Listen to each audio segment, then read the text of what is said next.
Welcome, welcome, welcome back to Truth Quest. My name is Aaron Moriarity. I will be your host, and we're going to go on a quest for truth together. Yes, we certainly are, friends, and thank you for coming along on this wonderful, wonderful night that we have here, whatever night it is you're watching. If you're watching live, welcome. And if you're watching on the reruns, thank you very much. Remember to share and like and subscribe. We love that. Hey, there's my son. Happy, happy birthday, Aaron. Aaron Moriarty Jr. or the second. AJ, as we call him.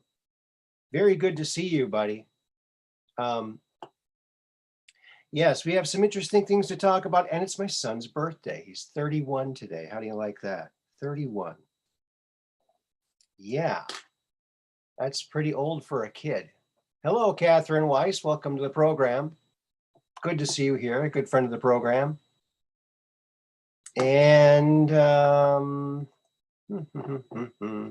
let's see, I'm going to share this out to my Facebook friends so we can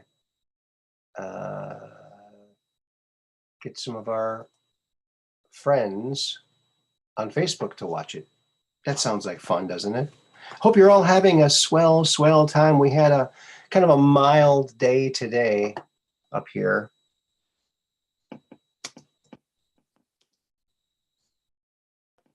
We still have snow, but it was bearable today. It was bearable up here in the tundra. Started to make a snowman. Got the bottom part done. And that's about it. So there you go. Hello, kids, baby. Good to see you here. Welcome to the show. All right, we have some more ISS discoveries, a repeated discovery of the same craft. And curiously, I've been scouring these footages, and it takes a lot of time. And I have yet to find another instance where I can see this thing that I found, which started this whole search. Because I only checked 2 screenshots that I took from this video of the ISS, which is the International Space Station, going over the Earth and filming the Earth and parts of space as they're going. And it's in the part of space, in the blackness of space, that I found this one thing that I cannot find anymore. So has it moved? Maybe it's not there anymore. Maybe before NASA releases this footage, they have to go over it a little finer now since people are discovering things. But let me just go ahead and show you that, just to remind you all. If you remember seeing this, again, this thing was in total darkness. Okay, so I had to literally up the brightness. This is the Earth below. As you can see, it's totally white. And the atmosphere is glowing like a neon light. But the parts of the space station also are just bright as a star. But this thing was in the background, in the darkness, completely concealed. And that's the discovery that started this whole thing that we're doing here. Making these things. And the question is always, what is it? I sent this picture to, quite frankly, I sent it to Red Pill 78. And, you know, to me, it looks like this is a spacecraft here. And these are the solar panels of this particular spacecraft. And it's docked or attached somehow to this apparatus, which could be some kind of launching area for these type of craft, or a refueling spot, or maybe a small space station, actually kind of a large space station. Or there might be something behind it too. It might be more than just this shape, because it looks like there might be several sections to this, because it's a little bit wonky looking. But what do you all think of that? Do you remember seeing this? Hello, Mud Rabbit. Good to see you. And Green Dragon 64, hello there. But I have not seen that thing again, friends. I have not seen this space station, spaceship thing. And I've been looking. I've been looking in the same area where it was before. So it must be in a different orbit than the space station. Or, like I said, the NASA is just blacking out that whole area where when it's pointed in that direction of that thing. So they had no lights on it. There were no lights on this thing, friends. So it's just in total darkness. And you can only guess, is it part of a secret space program of maybe the Chinese, the Japanese, the European Space Station, the Russians, Nancy Pelosi? I don't think she'd be smart enough to pull something like this off, or the secret space program. I think they have much more modern looking things than this. This looks sort of antiquated, but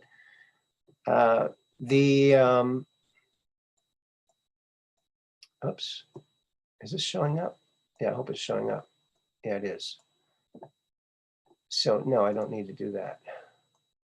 Nope, I don't need to do that. There we go. So there it is. And I don't know why I have not been able to find it. Maybe because they don't want me to find it. Maybe they're purposely trying to hide it. I don't know. But it's very frustrating trying to find that again. Maybe it took off maybe it's going to launch from here off to Mars, perhaps. Or maybe it's some clandestine thing, some secret space program dealy thing. I don't know. I just don't know. But it's a mystery. And yeah, that is a lucky find. That was a very, very lucky find. But I keep finding this other thing. It's not quite as impressive, but I keep finding it. It's always in the same spot. Yeah, there does seem to be a lot more unexplained activity in our skies as of late. There sure is. Yeah. Hello, Ali53. Good to see you here. So we also have some memes too. The memes are coming hot and heavy. So we can't help it. The memes are in popular demand. And this guy here is one of the kings of modern memeing, one of the kings. And sadly, I think he's no longer with us, so he can't. You tell me, is he still with us? Yes, there he is. You keep saying that me not wearing a mask is killing you. It's been almost 2 years. How much longer will it take? Sip, sip, sip. Yeah, how much longer will it take? It's a lie, friends. That's why the healthiest people are the ones that are staying natural. Surprise, surprise. There you go. So you can go ahead and screenshot that if you want to, and post it yourself on your favorite social media platform.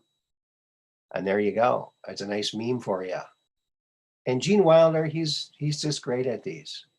He's got that look that pretty much you could write anything and it looks like that's what he's thinking or saying. He's got one of those meme faces, you know. He's one of the kings of memedom, I would say. Very good. All right, I'm glad you all enjoyed that. Thank you, Abby. Oh, and Abby got her books today. I just saw the email that you sent me, Abby. Thank you very much for that very nice email. You said they arrived in fine condition. Was there something wrong with them? Did they arrive okay? I mean, are they a-okay? Were they bent or ripped or anything like that? Because if so, we can take care of that. All right. And for all of those of you who saw me on the mystery ship, yes, with the famous Zoso dude, 77. As you might know, I interviewed him a few episodes ago, 3 or 4, 5 episodes ago. And then I was just on his show on Sunday night, last night. And it was fantastic. He's just a great guy. And if you've never been to the Mystery Ship, you gotta go to the Mystery Ship. He's on YouTube. He's on Twitch. He's on, I think he's on D Live. He's on Foxhole. He's everywhere. Okay. I gotta get with him and figure out how I can get to more places too. Like he's gotten to more places, but he's got the sound of waves hitting the shore and the seagulls going. So it really paints this audio picture of being on a ship. And you know, we're all sailors, and it's just a cool thing. And he's a hell of a guy. And he does prayers at the end of the show, which is so beautiful that he does that. I just think it's wonderful. He's just a beautiful soul. So go check him out, Zoso Dude 77. Yes, he's the one that rode his Harley all around the country meeting patriots. And if you subscribe to him, he might just come and meet you. And he gives away t-shirts. So get yourself a t-shirt, maybe donate to the cause, because he bears the cost of that himself. So please be generous with him, and because mailing is expensive. And with all the stuff he mails out, he's mailing tons of stuff out, hundreds of dollars worth of mailings each time. So he really needs the help. So there you go. Also, I want to have everybody keep everyone who was in the line of these tornadoes in your prayers, and all the people and the animals and everything, all the people and the animals that were lost and injured. Because if we can pray for them, then we can lighten their load a little bit. The power of prayer is very powerful. So let's all do that.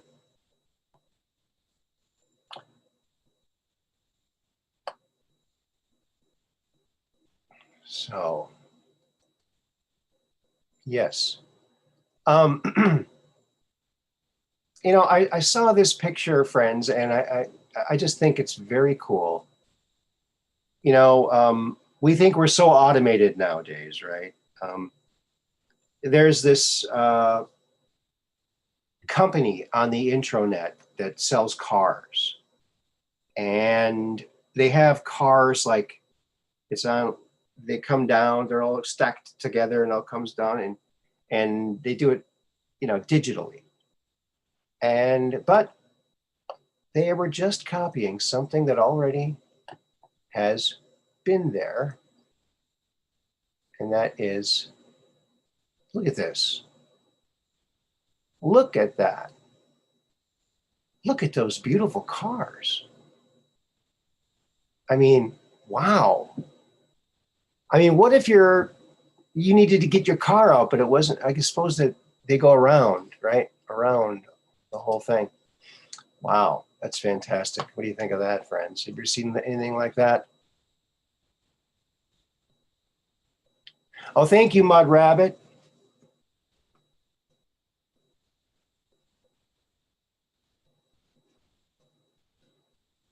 Thank you, Abby. Oh, you were able to watch some of that show, Green Dragon 64? Oh, good. Zoso is a lot of fun, yes. Antarctica is coming back to the fore. Yeah, I don't think it ever left. It's quite an interesting continent. It's a very large continent. They're going to start drilling down there, is that what they say? Well, they've been doing a lot more than that down there. There's large bases, underground bases there, under the ice. Oh, is that real? Yeah. Those cars, yeah. back in the, looks like in the 30s. Thank you again, Mud Rabbit.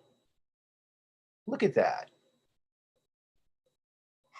I mean, what if you were in a hurry and you need to get your car down right away, and the guy who operates that apparatus is on lunch or something? Yeah, beautiful cars. Beautiful cars. Look at those coupes. Man, are those cool looking, eh? Too cool for school. Automobile vending machine. Yeah, it's a way to park. You know, because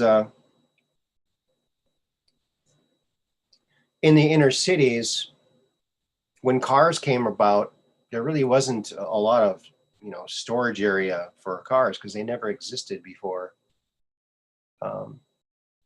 So yeah, it is like the vending machine on that internet thing where they sell cars. Yes. Antarctica videos keep popping up, Abby, last couple of days.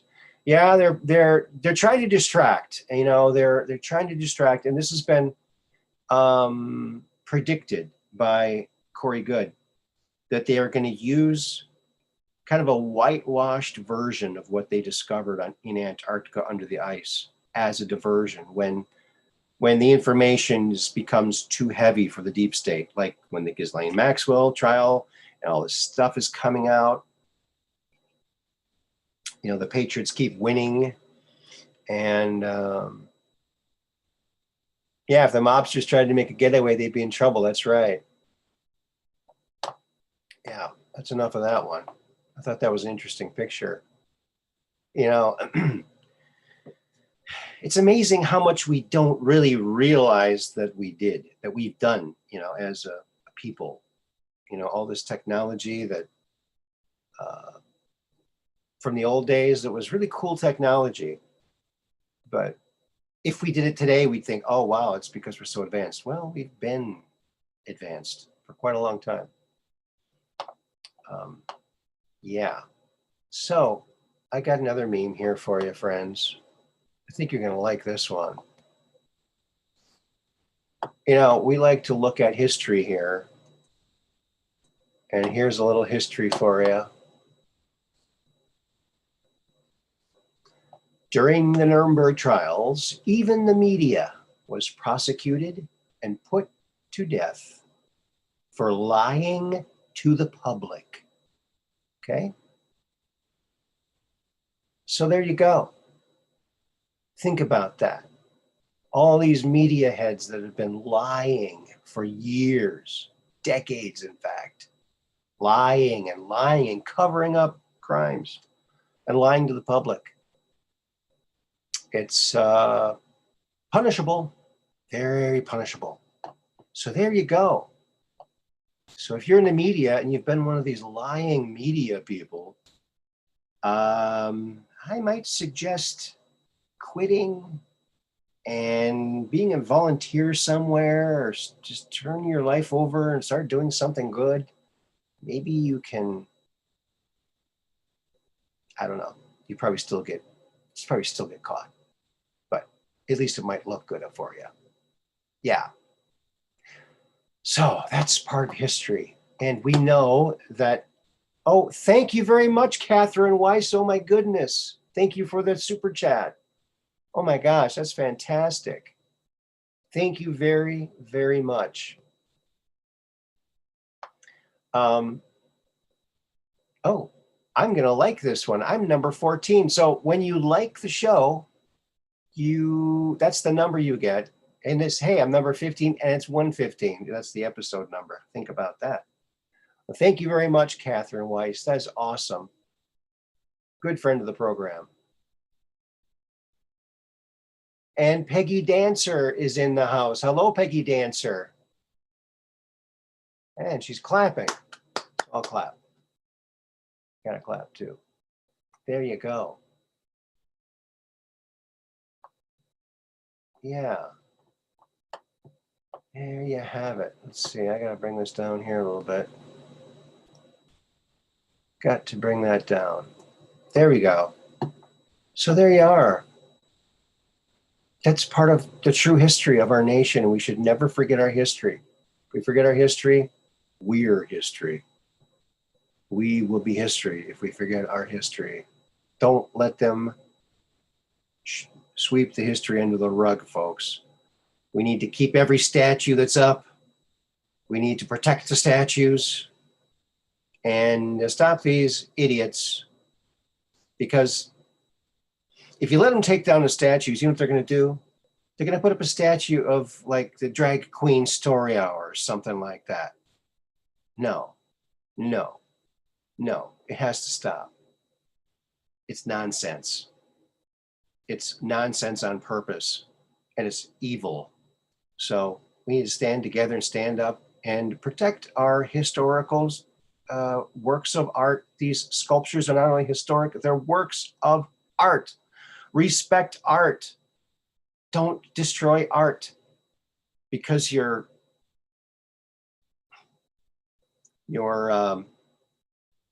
liberal TDS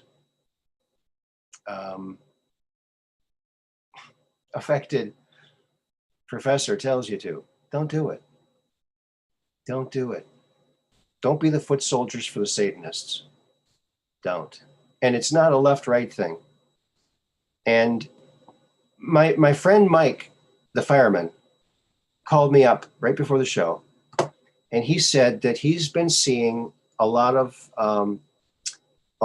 reference to the Antichrist lately. Has anybody else heard anything like that? I'd like to hear if anybody else has heard anything about, like, something about Australia.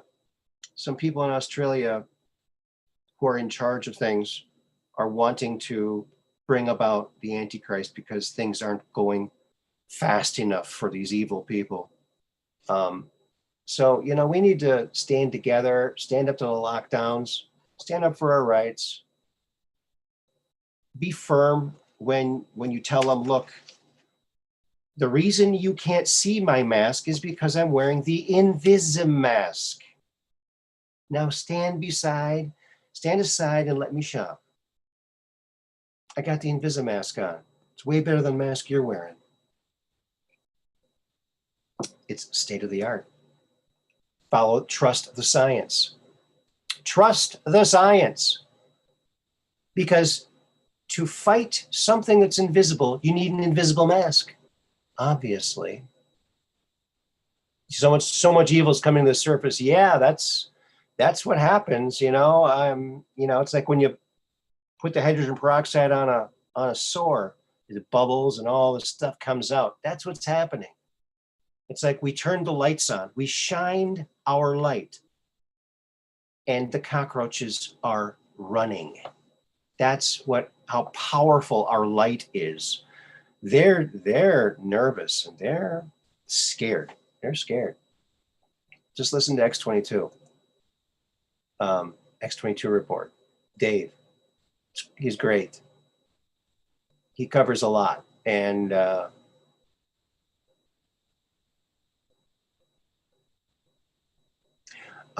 Green Dragon 64. I recently read Revelation. Very curious. Yeah.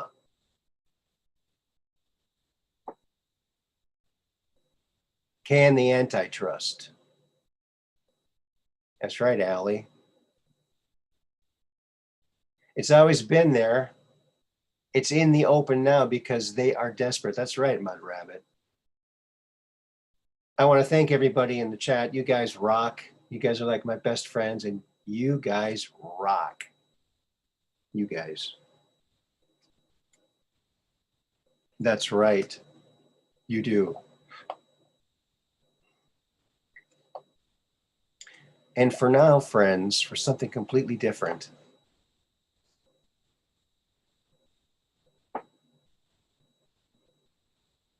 I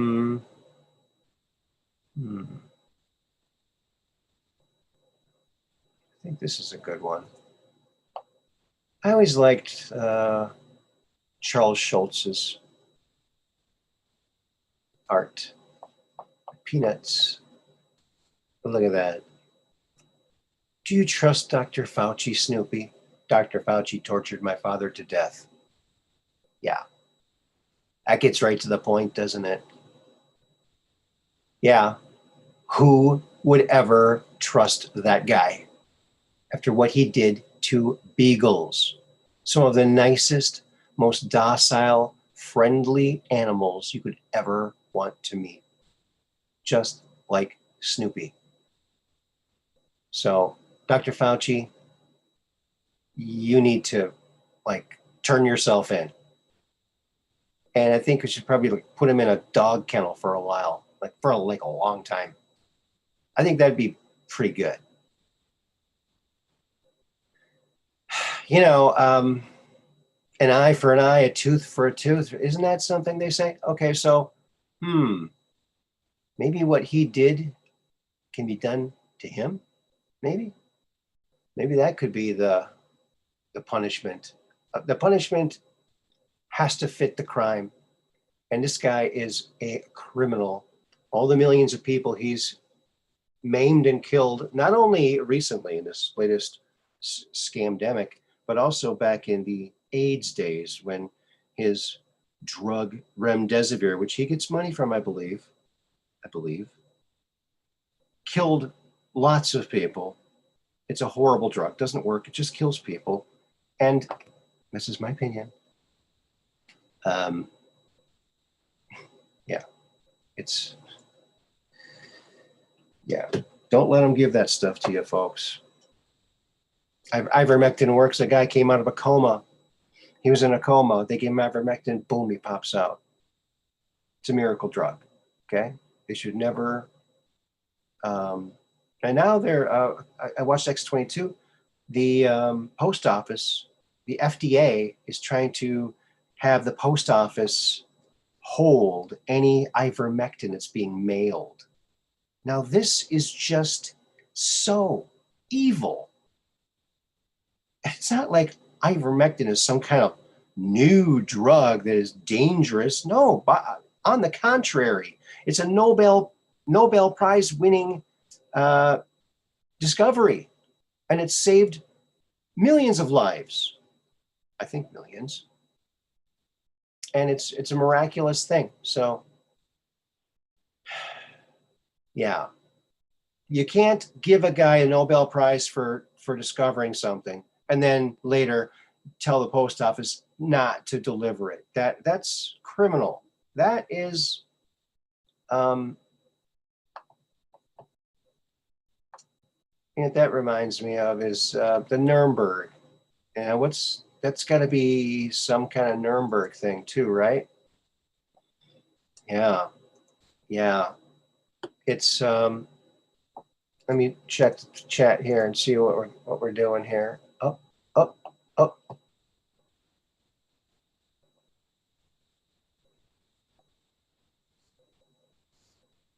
There we go. Now we can check the chat. We got another meme to look at. Wow, the fortune cookies here really are more accurate. The longer you comply with their tyranny, the worse this is gonna get. Yeah, true. You don't gain anything by complying, friends. You just lose. You lose.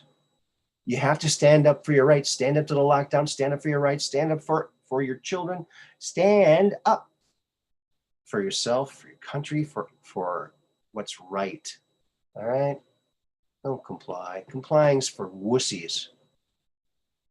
Complying is for wussies. Right?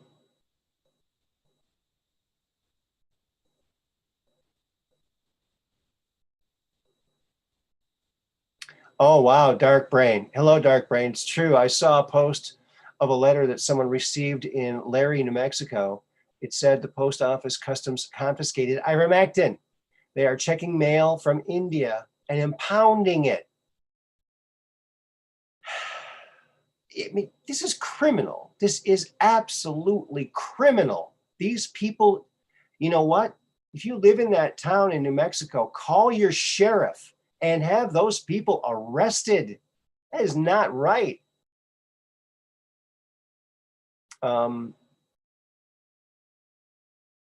Hello, Donna Leanne Gwynn, hello there. Welcome here. Welcome to the show. It's absolutely criminal. Crimes against humanity, children and animals. Yes, it is criminal. It needs to stop. We need transparency in everything. You know, we need uh, we need to live stream all school classes. Every single thing that happens in school should be recorded. And there should only be 2 bathrooms, one for boys and one for girls. None of this combined bathroom bullcrap. If you can't tell what they're trying to do, people, if you can't see the evil, if people can't see the evil in what they're doing, I don't know. I don't know. I think some of these people are just, they're unred pillable.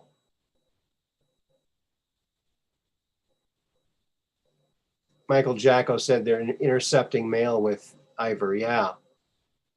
The price of ivermectin has tripled too, says Peggy Dancer. Makes me mad. It is given free to illegals. Yeah, it's given free to illegals. So maybe we need to all get fake IDs. We could name ourselves, something south of the border sounding, and come across the border and we'll get treated like kings. But no, we wouldn't want to, because that's going to get righted, because that's a wrong. It's not going to be going on. And I have a feeling that all that money is going to come back that they're giving out somehow. Yes, it's a criminal that they're forcing it on innocent kids. No kid has ever died from COVID alone.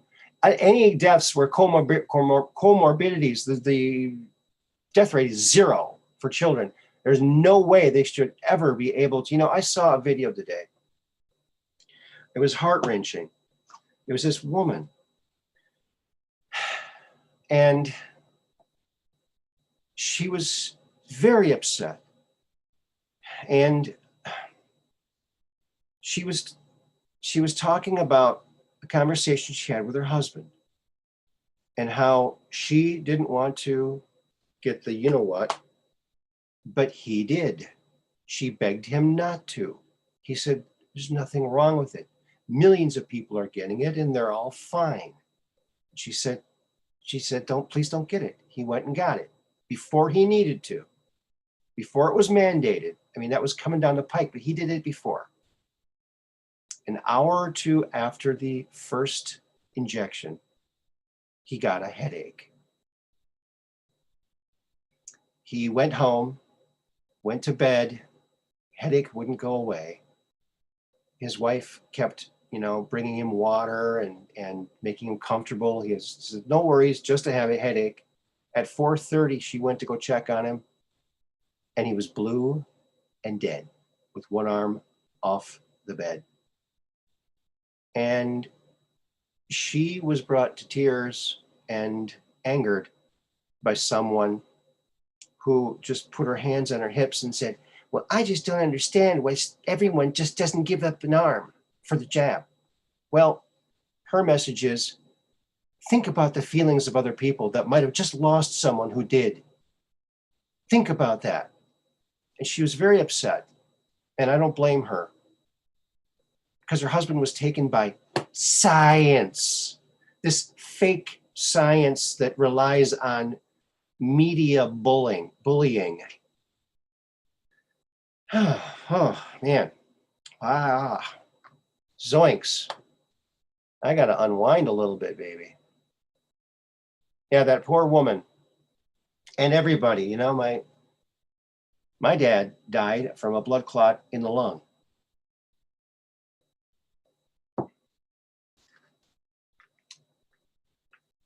And you know what I think is the reason for it? That's what I think, friends.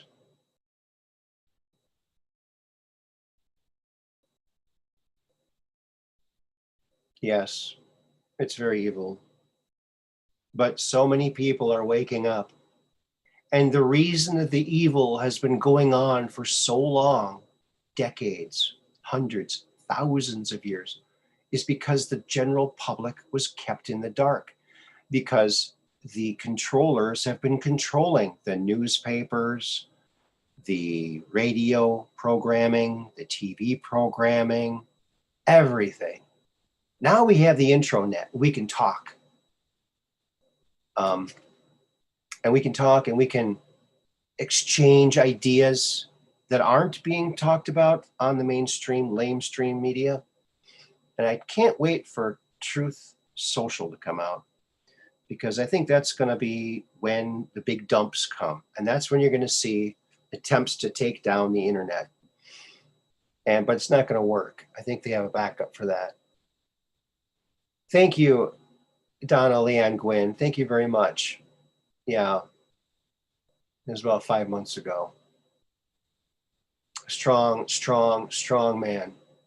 He survived Legionnaire's disease back in the 80s. He was on his deathbed there, and he came right back. Was a strong, strong man, but you inject this stuff inside someone, and there was a doctor from Germany. Now he's been killed since, but he made a video talking about, and he understands this because this is what his expertise is in this nanotech. And he said that after studying these things that they're doing, he found that these little nanoparticles, he calls them like little razor blades, would like connect to each other and make a little line of very sharp razor blades and go cutting through your system. That's just one of the nefarious things that happens in this jab. And that's why, and when you exert yourself physically, like the football players, or we call them soccer players over there in England, Europe, that have been dropping dead like flies on the field, which has never happened before. It's happened like numerous times. It's because they're exerting themselves, and this stuff is being pushed through their system faster and lacerating the hell out of them on the inside. That's my opinion. And they're holding their hearts because that's where it's all pumping from.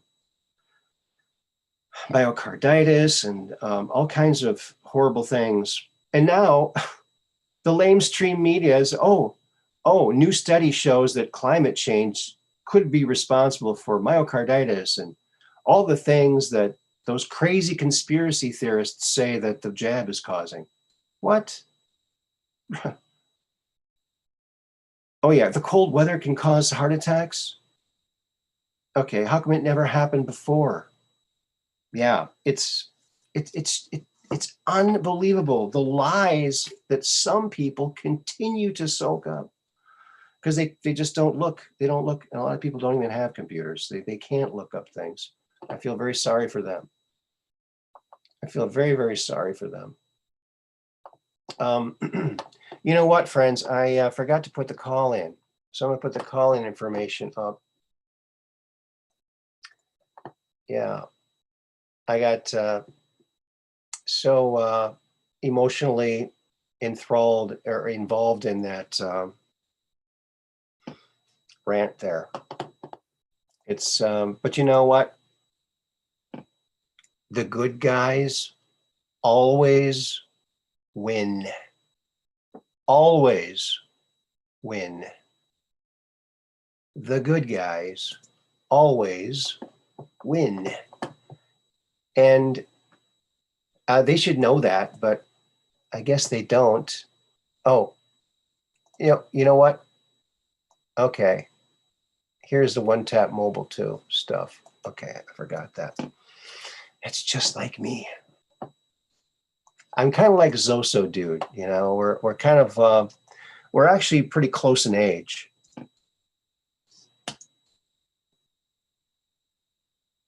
So I think that's why we get along so well. He's the same age as my big brother.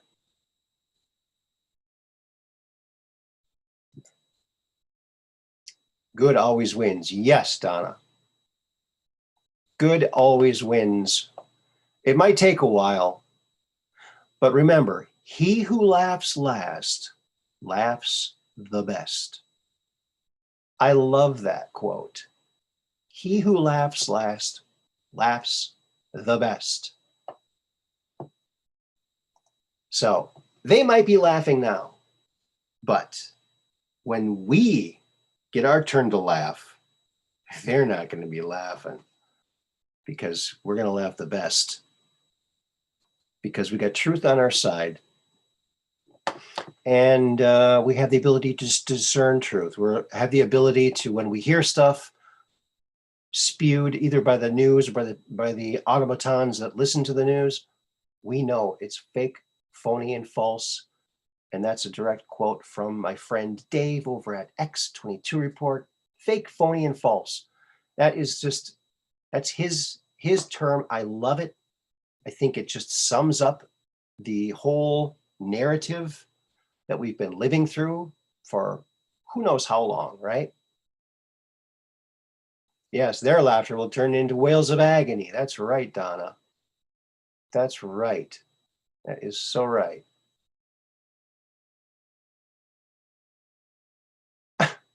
In the EU, they're claiming a post-pandemic stress disorder. Oh my God.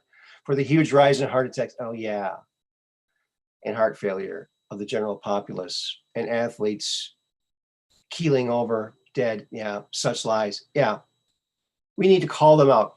Liars. They're lying. They're lying about everything. They're trying to get everybody they can to get this thing in them so they can control them.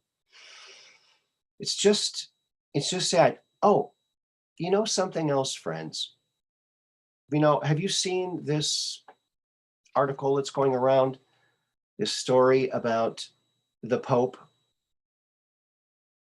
who supposedly made a deal with Islam, and it's like Chrislam. They got this one world religion, Chrislam or something, Christlam. Combination of Islam and Christianity, which good luck with that one. But I do believe that we are all one and we should all get along. And that's kind of interesting that they're doing this. But I heard a reason why. And I got to find this video, and I can't remember the gentleman's name. He was giving a very heartfelt testimony about something they discovered in deep space. Something that, you know, probably our clandestine secret space program found in deep space. And that was the voice of God. They found the voice of God. And it was, when you hear it, it's just beautiful. And it's the voice of God.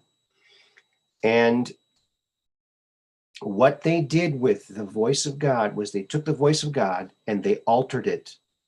And they made it reflect positively on the Islamic religion.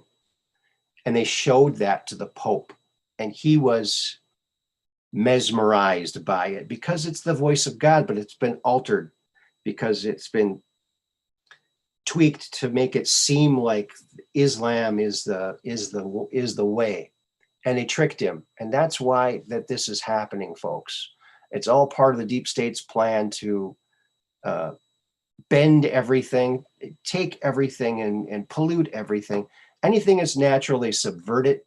They subvert anything that's natural. Look, birth is a natural thing. What do they push? Abortion, right?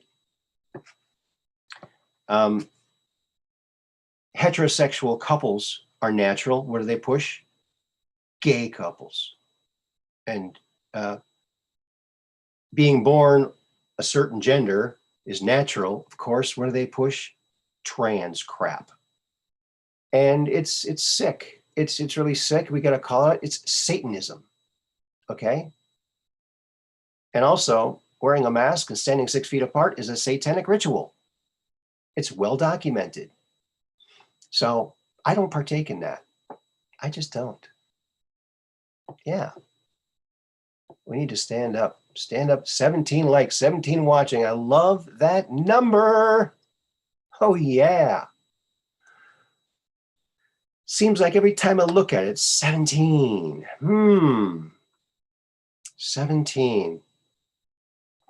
You know, I'm so glad that I got a big Q in my logo. I love that I did that. I'm glad that I did that. So glad. So yeah. You know what, friends? I'm feeling the spirit, and I want to give away a book. I want to give away a book. Popple. It's the first book in the series. Abby just got these. You can ask her what she thinks about them. Maybe she could call in and talk about it if she wants. But it's a book about a lonely little boy, lives on the edge of the forest. He sits on a great big rock all day, and he doesn't have any friends. And there's the rock he sits on all day. Okay, all the we see the background. That means where it's green. Okay, I don't know if I can make it work, but yeah, there he's sitting, looking, and there's a bug, at least one bug on every spread. So you got to look for the bugs. That's another fun thing you can. There he is creeping into the woods to see if he can find a friend. And he finds fancy characters and friendly little animals. They're all very happy and friendly, but they just don't want to be a friend with a people, Here's Miller the Mole. Can you guess who I styled that guy after? Can you take a wild guess? There he is, Miller the Mole. Okay, so he pops around. And now you can listen to me reading this story. There he is. He lives all around, up and down, all around. On my other channel, 3 a.m. Studios. And he sees something in this tree, and it's like got him pretty intrigued. And it's all written in rhyme. It's all very, very nice. Very nicely written by Judith C. Johnson. And there's Fancy the Fox. And Fancy the Fox is sort of modeled after the author, Judy Johnson. There's Judy, and then there's me. So there it is. It helps the children's hospitals. These are great books. So I think we're going to do it. Let me see. We get to do it either email or Zoom. Let me check and see if anyone's called in on a Zoom yet. Oh, here it is. Nope, nobody's called in on Zoom. So let's see. We did it email last time. Maybe we'll do it. Email. Okay. So my email is hot games and puzzles LLC at gmail.com. I think that's it. There it is. Okay, we'll take the third emailer. Third emailer gets this book mailed to them for free. A gift to you from us here at the Truth Quest, Darren Moriarty. And now Jeff Foxworthy endorsed the books. And because the books help the children's hospitals, and he does a lot for the children's hospitals. This is what he said from Jeff Foxworthy, honorary chairman of Duke Children's Hospital. My kids and I love Popple. I thank Judith and Aaron not only for their beautiful creativity, but for their heart for sick children as well. God bless this project, Jeff Foxworthy. And yeah, we got that quote from him. He only met us twice. I told the story. It's a very cool story. Let me check my email. See if anyone has emailed me yet. Let me see. We're checking the old email. Nope, not yet. The last email I got was from Abby saying she got, oh, Gloria Paddock. Gloria Paddock, you're number one. Didn't I say number 3? I think I said number 3. Keep trying.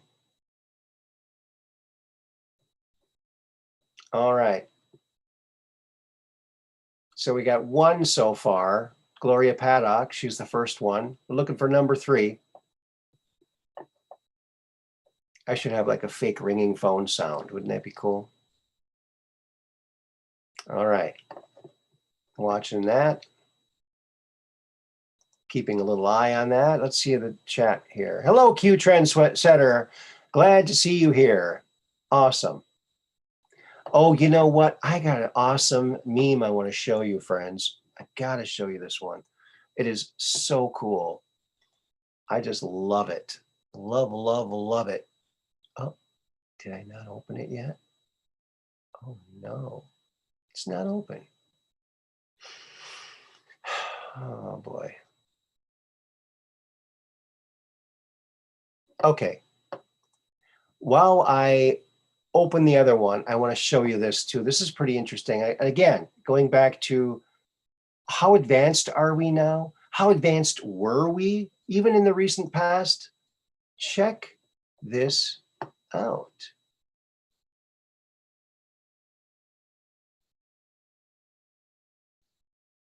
Look at that. The Empire State Building used as a docking point and a charging point for the Zeppelins. Maybe not on high wind days. What do you think? I don't know. What about wind? What about wind? Man, and look at them. They're boarding here. What if the thing slips off of here and they're going to fall right off the building? Oh my God, precarious.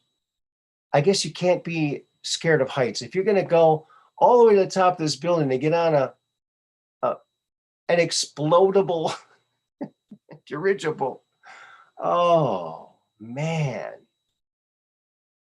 And the Hindenburg was filled with hydrogen because they didn't have access to helium. They said, okay, we're going to get hydrogen now, just no smoking now.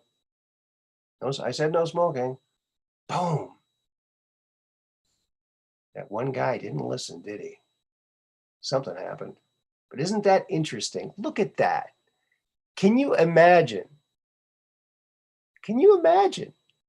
What if a big stiff wind come and blew you right off of there before you got on there? I mean, you're up that high in the sky, the wind is can be pretty high, pretty strong. I don't know, man. I just don't know about that. Okay, now I have to find this other thing. Going to all my files. I got to show you this meme. I set it aside. I just forgot to open it. Here it is. That one and this one. Yeah. Oh, there we go. Okay. Isn't that interesting, that blimp? Yeah, it looks scary. I wouldn't want, but look how advanced we were even just back then. Look at that. It's pretty advanced.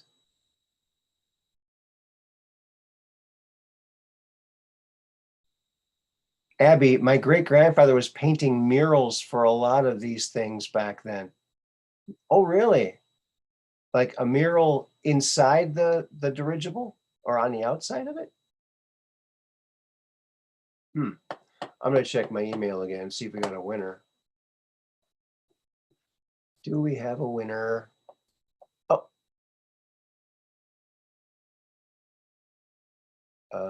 Let me see here. 1036, Gloria Paddock, Joe Magia, and Gloria Paddock. Gloria Paddock wins. You're the winner. Ding, ding, ding, ding, ding.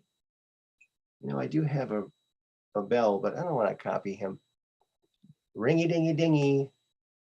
Gloria Paddock wins. So now I need Gloria Paddock to send me another email with your address where you want it mailed to, and we'll get that off into the mail for you. How does that sound? Number 3 tries harder. Yeah, you got it. You got it. You got it. So that contest is done. Gloria Paddock wins the book. So you will be getting this book shortly because I'm not very tall. Okay. All right. There you go. There's the book. And it's just a nice little story. It's a great story, actually. And I wouldn't have done the project if I didn't like the story, because if you don't like a story and you're illustrating it, it's kind of, your heart isn't in it. But my heart was in this, and I tried to put as much joy into these characters as I possibly could. And enough, just I tried to embody it with joy and happiness when I was doing it. So I think when you're creating something, the emotions that you put into it really, really do come out. So if you're an artist, put your emotions into it. And I think that does help a lot. I mean, I think that makes a big, big difference. But I just couldn't help it. It was just I've always wanted to illustrate a children's books. I did 2 now. Popple and Popple's Place. So that's the Popple book. That's the first book you're going to get, Gloria. Okay? Let me go check the chat here. Where is the chat? There it is. Hello, Austin Morris. Good to see you here. Yeah, congratulations. Gloria Paddock.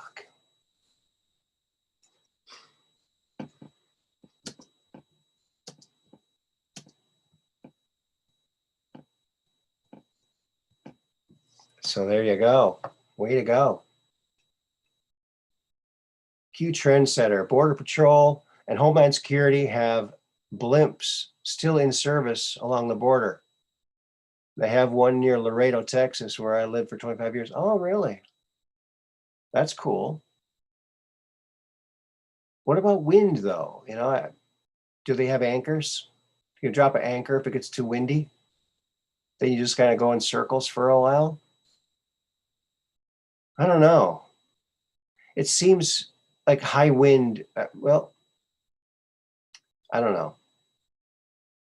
Blimps. Yeah. I don't know. So here's that meme that I was going to show you, friends, that I was so excited about. So excited to show you this because it really is, we are fighting against pure evil. And this shows exactly what's happening here, friends. When you're on the right side, the side of the angels, fighting the demons, and you have researched and you have all the Anons helping you, and this is what we're doing. We are destroying evil. Look at that. I love it. Look at Peppy. Peppy is ripped, and he's got angel wings, and he's got the sword of destiny in his, or sword of righteousness in his hand, and he's going to strike down the devil and send his soul right into the galactic core, to the black hole, where it can never come out. There you go.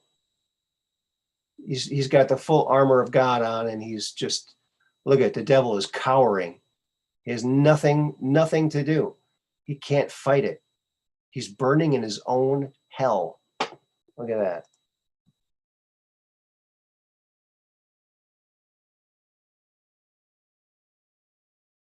Oh, Abby says, I'm shy, so I'm not calling. Maybe someday. Maybe someday, and sooner than later. Oh, well, that would be awesome, Abby. Well, we're looking forward to that day. We love to hear from our wonderful people. You guys rock. Okay. So isn't that an awesome meme? I just thought that was great. And that's the perfect expression for Peppy to have right before the lancing of the evil. Look at that.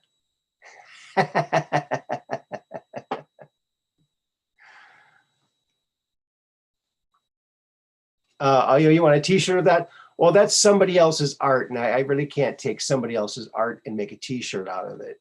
So somebody else is gonna, whoever made that is gonna have to do that themselves. If I made it, I would do that, but I did not make that one. I wish I did. I need to make some more memes. I think, you know, the memes have been calling me. We need to make more memes, make more memes. So yeah, I need to make more memes. Yeah. And then put the memes on t-shirts. But yeah, this is a great one. Look at Peppy. He's angry, but he's righteously angry. You know? Don't you think? On the back of a hoodie too, yeah. Look at Peppy. Look at that sword. Oh, I love his tongue. Look at his tongue. Man, you know, Peppy has really gave me so many smiles over these years. And there's something about that character that just is so nice and refreshing. It's just it's a wonderful thing. I can't express my feelings for Peppy enough. I mean, he's just really an awesome mascot for the movement, for sure. And you know, the mainstream media just hates Peppy. How could you hate that character? How? You know, you can't hate him. He's the best. Okay, and aptly used by the Patriots to mirror the same kind of sentiments. I found this one. Now, this one's been out for a while, but I think it's very powerful as well. Do not comply. Because that's how we got into this mess, by complying. Complying is for wussies, and even wussies with a P in front of it. Okay? I don't like saying naughty words, okay? But I may make a t-shirt out of it. Like, complying is for wussies, and then that word with a P in front instead of a W. You have a Peppy necklace. Oh, wow, that's awesome.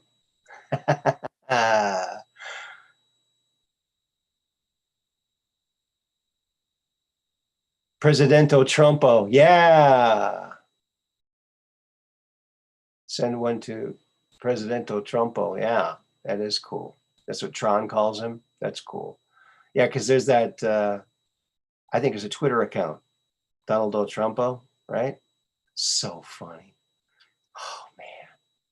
He is the king of trolling. He does the most humorous trolling. You know, is that him? I don't know. It doesn't matter. It's funny either way, right?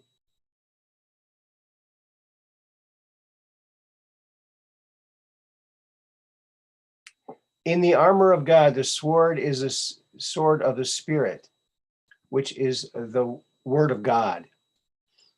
It is the only offensive weapon.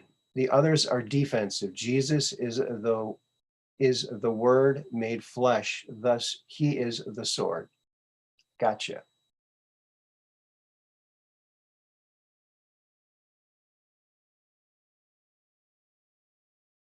All right.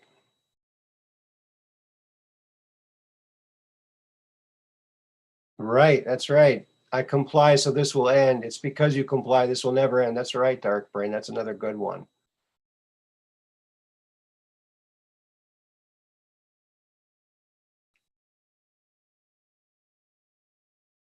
Scavy for Dan Scavino? Doesn't he like Scavino? I don't know how you could not like Scavino. He seems like a good guy to me. Did I miss something? I don't know. I might have missed something.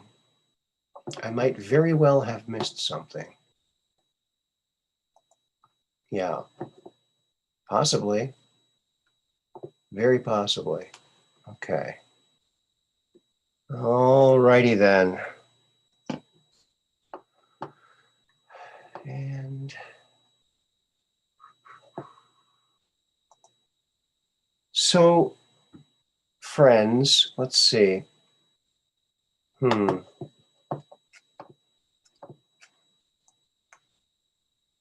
Yeah. Has anybody heard anything reported about the Antichrist? Because my friend Mike, the fireman, was mentioning that, and I told him I'd mention it. And he also said that we need to ask ourselves, um, are we all obeying the Ten Commandments? So that's something to reflect upon. So my friend Mike is a very, very cool guy. He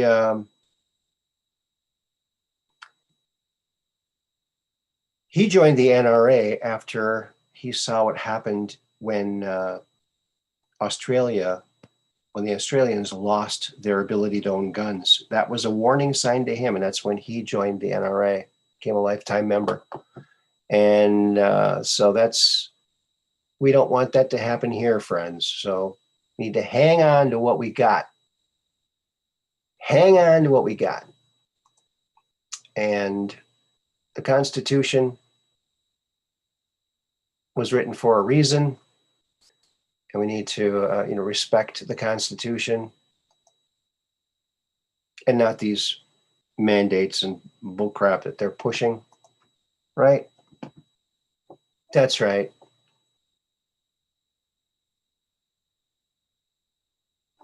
That's right. And remember, we got Peter Gattila coming on Friday, folks. So be here for that.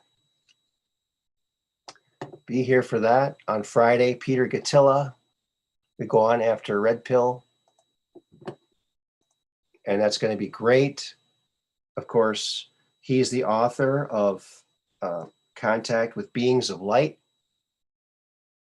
which was published by our friend who's called in as a great guy, Holmes, Bruce Holmes. And so, yeah, he will also be a future guest. He did call in. He has called in, but he's also going to be a guest. He's got some great books, so check out Timeless Voyager Press and check out all of his books. He's got about 30 of them. They're fantastic. They're all very good. He is a great guy, and he publishes great books. And the books he publishes, no one else is publishing them. He's the only place to get them.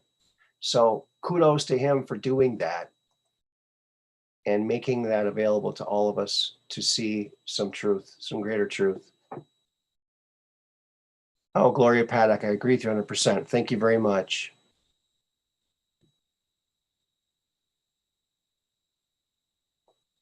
And also, friends, remember now, a lot of people, when they pray to God, they're imagining they're praying to some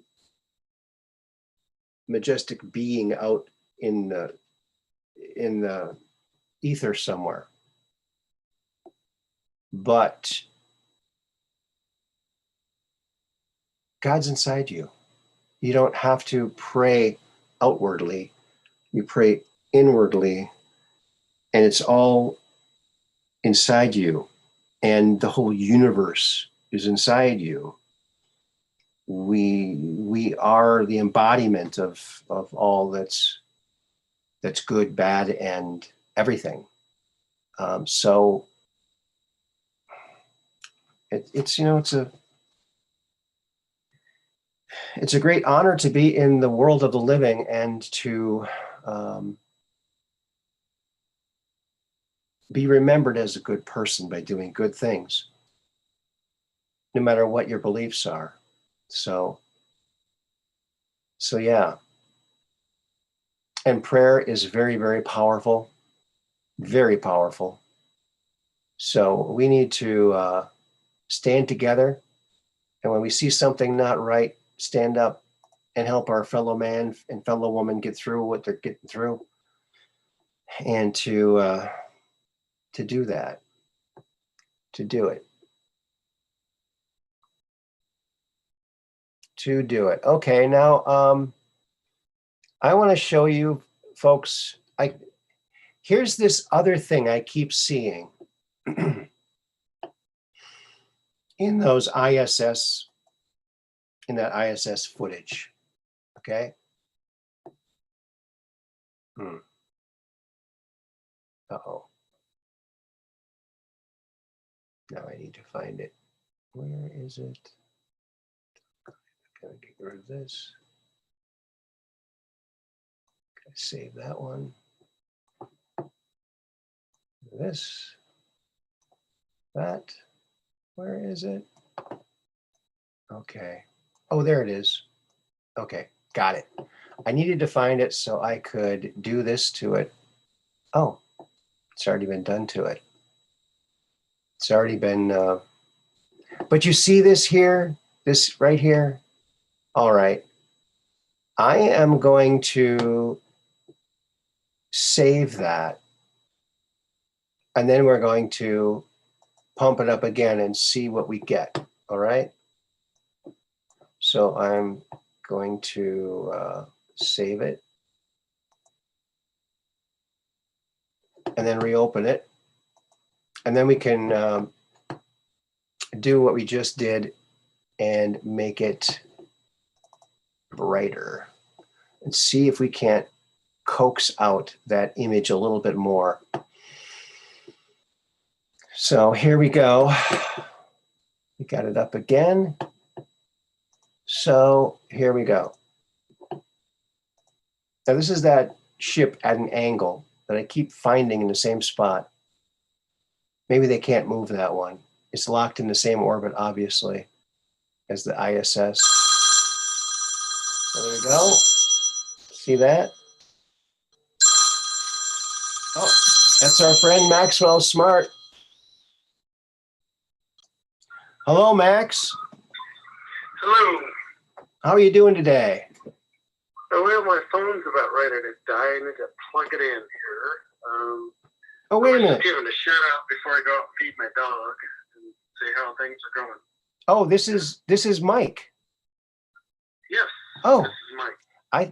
I made a mistake. I thought this was someone else. Well, welcome to the show, Mike. How are you doing? This is Mike the fireman. Well, I did not mean to call on the show. Oh, you didn't? If I'm here, I just want to say hi to everybody. And oh my God, hey, it's not Christmas yet, but holy crap, we're close. Yeah. Yeah. Yeah, we are. Yes, we are. So close. So I did mention. No, I mentioned the Antichrist thing that you mentioned. Now you said that someplace in Australia was calling for this.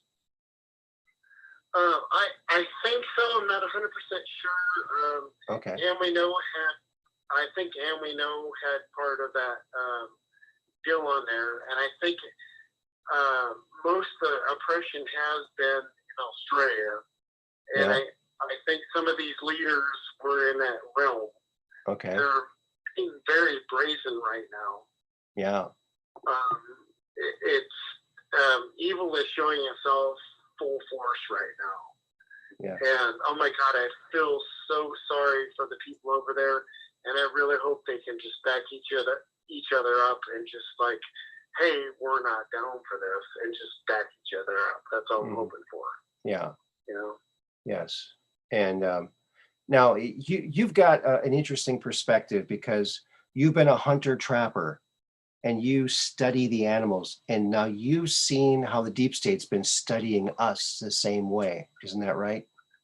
Oh yeah, there's a correlation there for sure. You just look at any species, whether it's a deer, a fox, a possum, a coon, a human, we're going to take the least path. We're going to take that easy path of resistance. We're going to walk down whatever trail that's the easiest. And let me tell you, when I'm talking trapping, I'm looking at trails and little areas where, okay, a coon's going to step over here. He's going to step over the stick. I'm going to have a legal trap here. But I'm just telling you, it could be a human and it could be a news agency saying, hey, this isn't right. You should listen to this. It's any path of resistance that you're going to take that's the easiest path. And that's what's got us in trouble, who we are as a species or any of us. I'm telling you, you learn, you just study certain animals you're going to trap, and all of a sudden you realize, I'm that same animal. Yeah. That is my point. Yes. Right there. I think that's a great point. That's a great point. And I don't think anyone else has really kind of expounded on that like you have. So I really appreciate your perspective. So thank you for that. What else do you see happening out there? Oh man, I tell you, the whole thing with the COVID and all that, it's a mass hypnosis of people, really. I mean, yeah. I think I told you a few weeks back, like, I have this meme or this idea, like, okay, you've got a mask in your face. I just wanted to say all fear. There's no science based on any of this. Right. None. I want to let the people know too that your idea for the all fear mask was the inspiration for a T-shirt on my shop. Yes. So you see the one that says all fear on a mask. That's Mike's idea because what it was no fear before. Now it's all fear, right? I remember used to be no fear. Remember all the gear that said no fear. Oh yeah. No fear. It's cool, dude. And the surfer dude and all that. Yeah. And I'm sitting there, some dudes from Iowa going, wait a minute. Where'd the no fear people go? Right. Now it's all fear. Yeah. And that's what I came up with. I'm like, oh my God, here you go. Make T-shirts and say this. I don't want any dime from any deep state bullshit operation. Let me tell you that right now. Oh my God, I come from Iowa, you're from Wisconsin, and let me tell you, there's no shortage of people that have just lined up and went to the military side all these years and just fought and died for our country. Yes. That's all. That's my biggest thing. That's why, okay. Some of you guys know me with Maxwell Smart. I was on Aaron's show a couple weeks back or a couple months back. Yeah. And it was very adamant about, oh my God, let's round these fuckers up now. Well, I'm still kind of that way. Yeah. But my passion is we are being taken advantage of it big time. Oh my God. Maxwell Smart, this dude's so smooth. He's like, okay, Mike, well, all right. He just wants to analyze everything and just sit back and go, okay, well, what about this group of people and this group of people? And I'm like, whew, all right, well, I can sit here and analyze that too and just look at this group of people, that group of people. And after a while, you just realize that you're in the group that's going to lose. I mean, sorry. There's too many people in the deep state. And when you start anons come on. Most of us are in the same situation right now. I was around when red pill didn't even show its face. Right. Right. Yeah. When the thick ankle dog face was running, Mm-hmm. red pill didn't even show its face. I was there, Mm-hmm. and I told myself, okay, I'm watching Space Shot 76. I'm watching Red Pill. I'm watching a couple other people, and I said, okay, if I wake up and she wins, I'm going to go to fake news. Because fake news is so, oh my God, we're the people. Oh my God, yeah, there's no way he's going to win. Oh, laugh, laugh, laugh. Wow, Mm-hmm. what a loser. Yeah. And oh my God, I'm sitting there going, well, I thought he was just like a real estate dude. What's going on here? Yeah. You know, I'm really sitting there trying to figure this stuff out. Yeah. And I'm like, okay, all right. So, and during the same time, my dad was dying of cancer. Mm. I've told Aaron this. And I'm like, okay, what about this marijuana medical blah, blah, which we should be calling this cannabis. Mm-hmm. What about cannabis in illness? And I started researching that, and I found I come across Rick Simpson run from the Cure, and a bunch of people, and all of a sudden I started running across Red Pill and all that, and everything starts clicking, and all of a sudden I go, well, wait a minute. Okay, so, all right, all you little eacons out there, cannabis. Oh my God, bad! You're getting buzzed. Oh my God, you're bad. Wait a minute. It's helping people.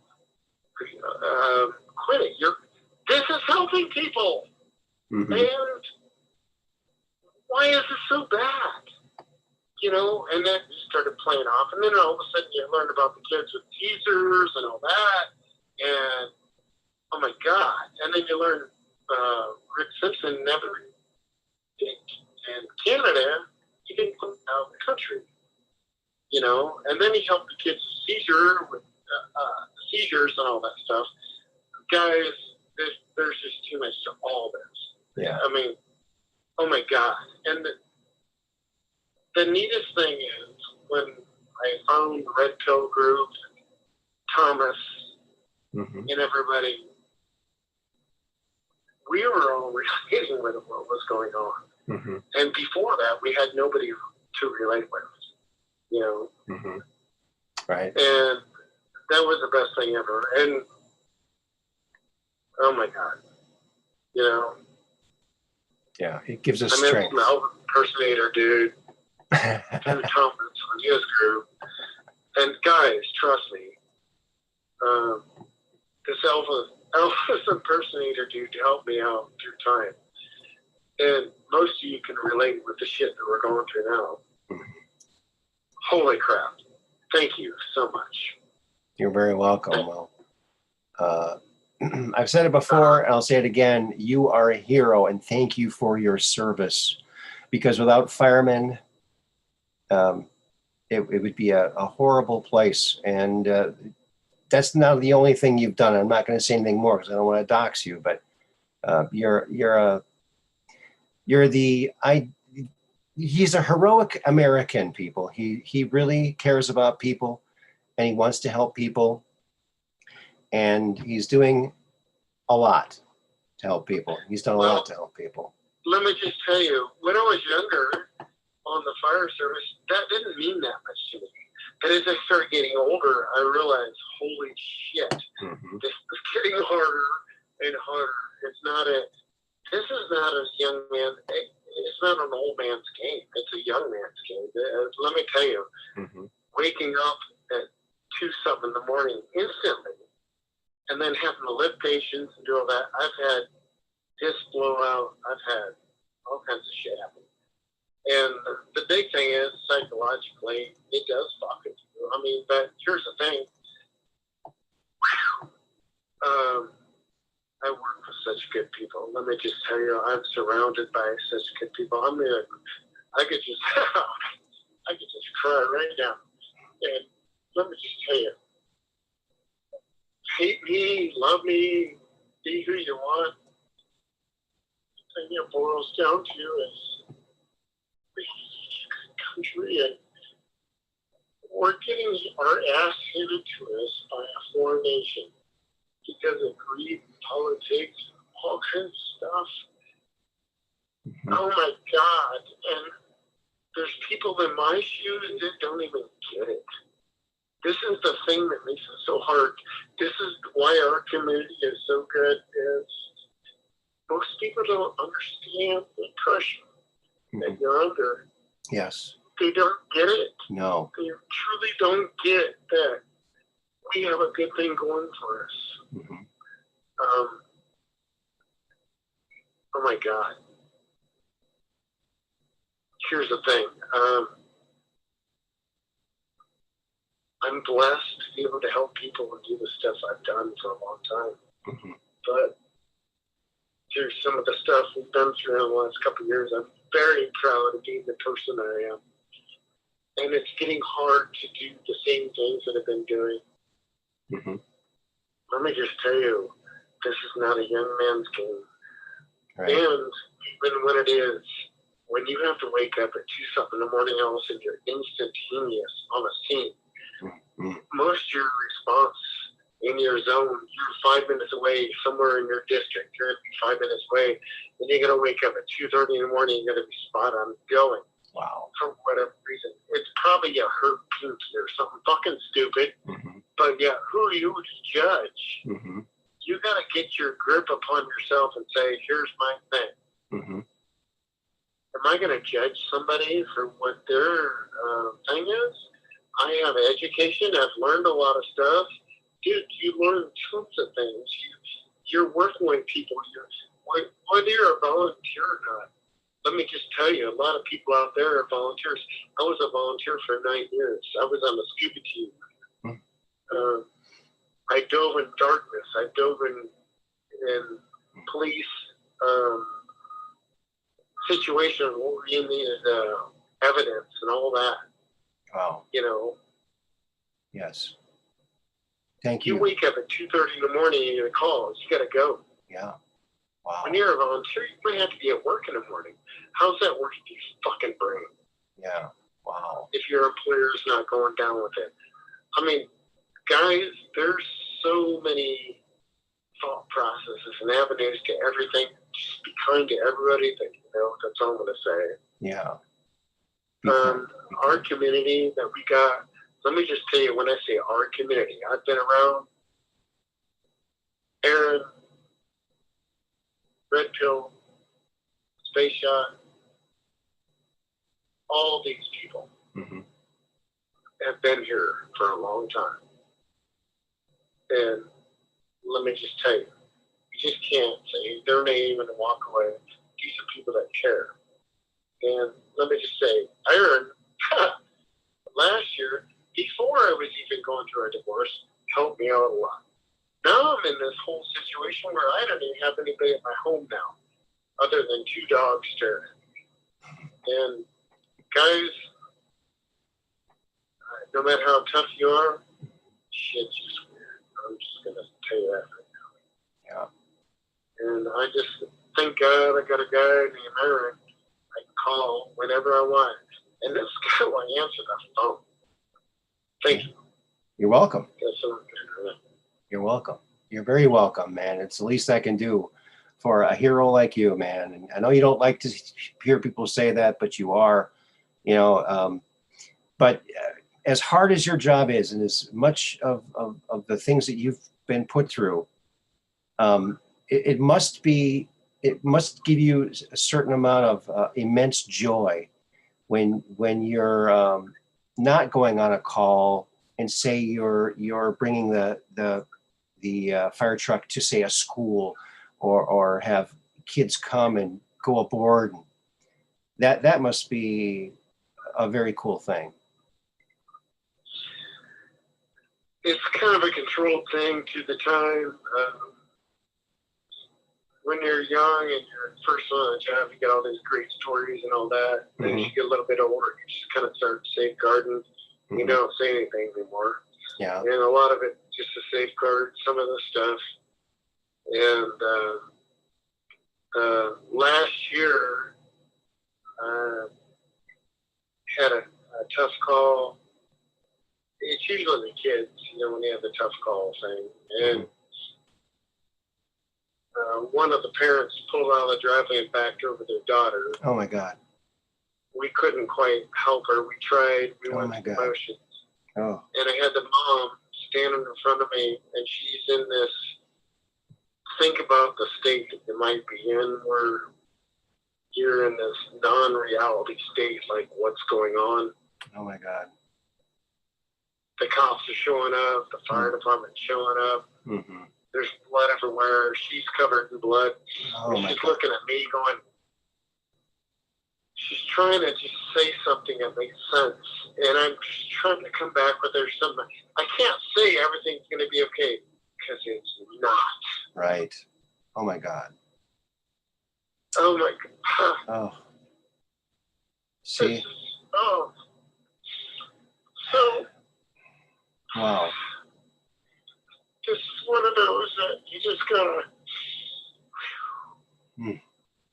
I'm looking at her in the face, and the cops are up there just saying, you know what, you just need to go up to your house and clean the blood off your arms and go talk to the cops. Yeah. Because I'm trying to play cover for my paramedic that's got to deal with this kid that she can't do nothing with.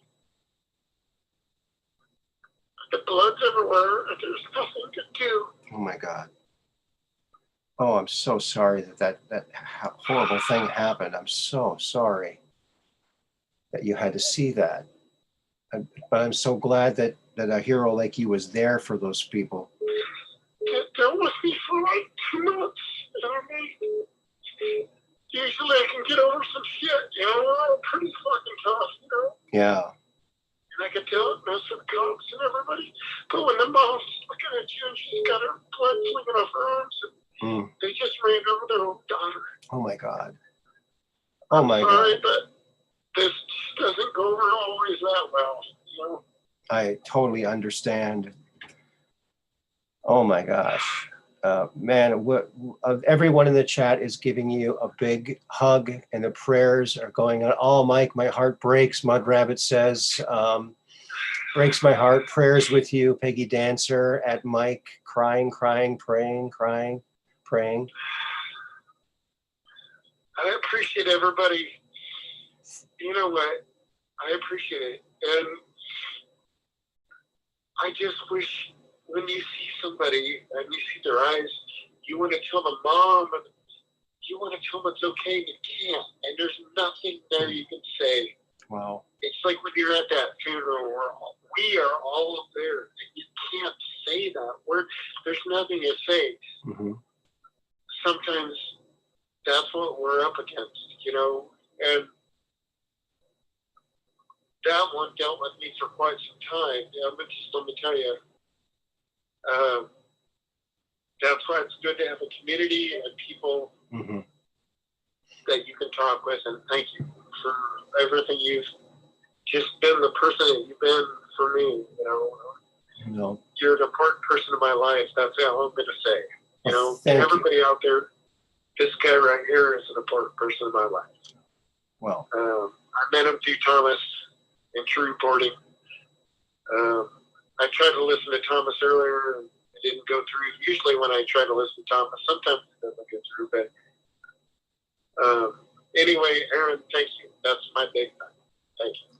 You're very, very welcome. And yes, I will always answer the phone if I'm around, or if I can. I usually do. I've missed a call a couple times, but I do pick it up most of the time when you call, because I really appreciate you. You're a hero.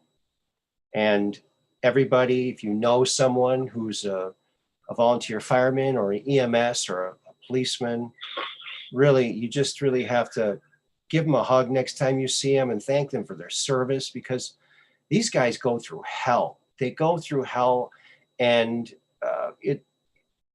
but without them, we would be lost. We would be absolutely lost.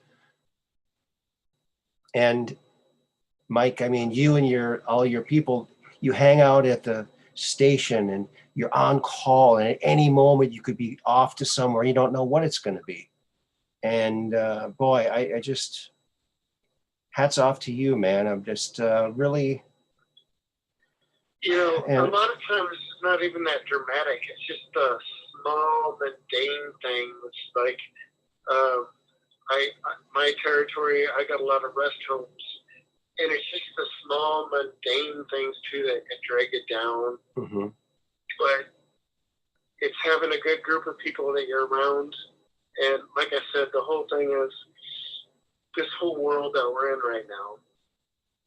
We have each other, and let's just embrace the stuff. You know what I'm saying? Mm-hmm. There's higher powers involved. Yes. You know,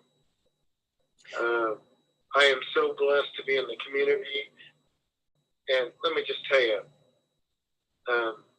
a lot of us have been separated from the Q group and all that for a long time. Trust me, there's more to this than what meets the eye. Mm-hmm. We are a good group of people out there. Yes. Trust me. Yes. This community's been going on for a long time. It's really helped me for a long time. I've watched from the chair of a fire department. I've studied. I've watched from the chair of a fire department for a long time, and this has really helped me. And I just want to thank everybody out there who's out there, whether you're just beginning now or you've been there for a long time. People are watching, and people really care. That's all I'm saying. Yes. Dark Brain says, Mike, God bless you for your service to us. Thank you.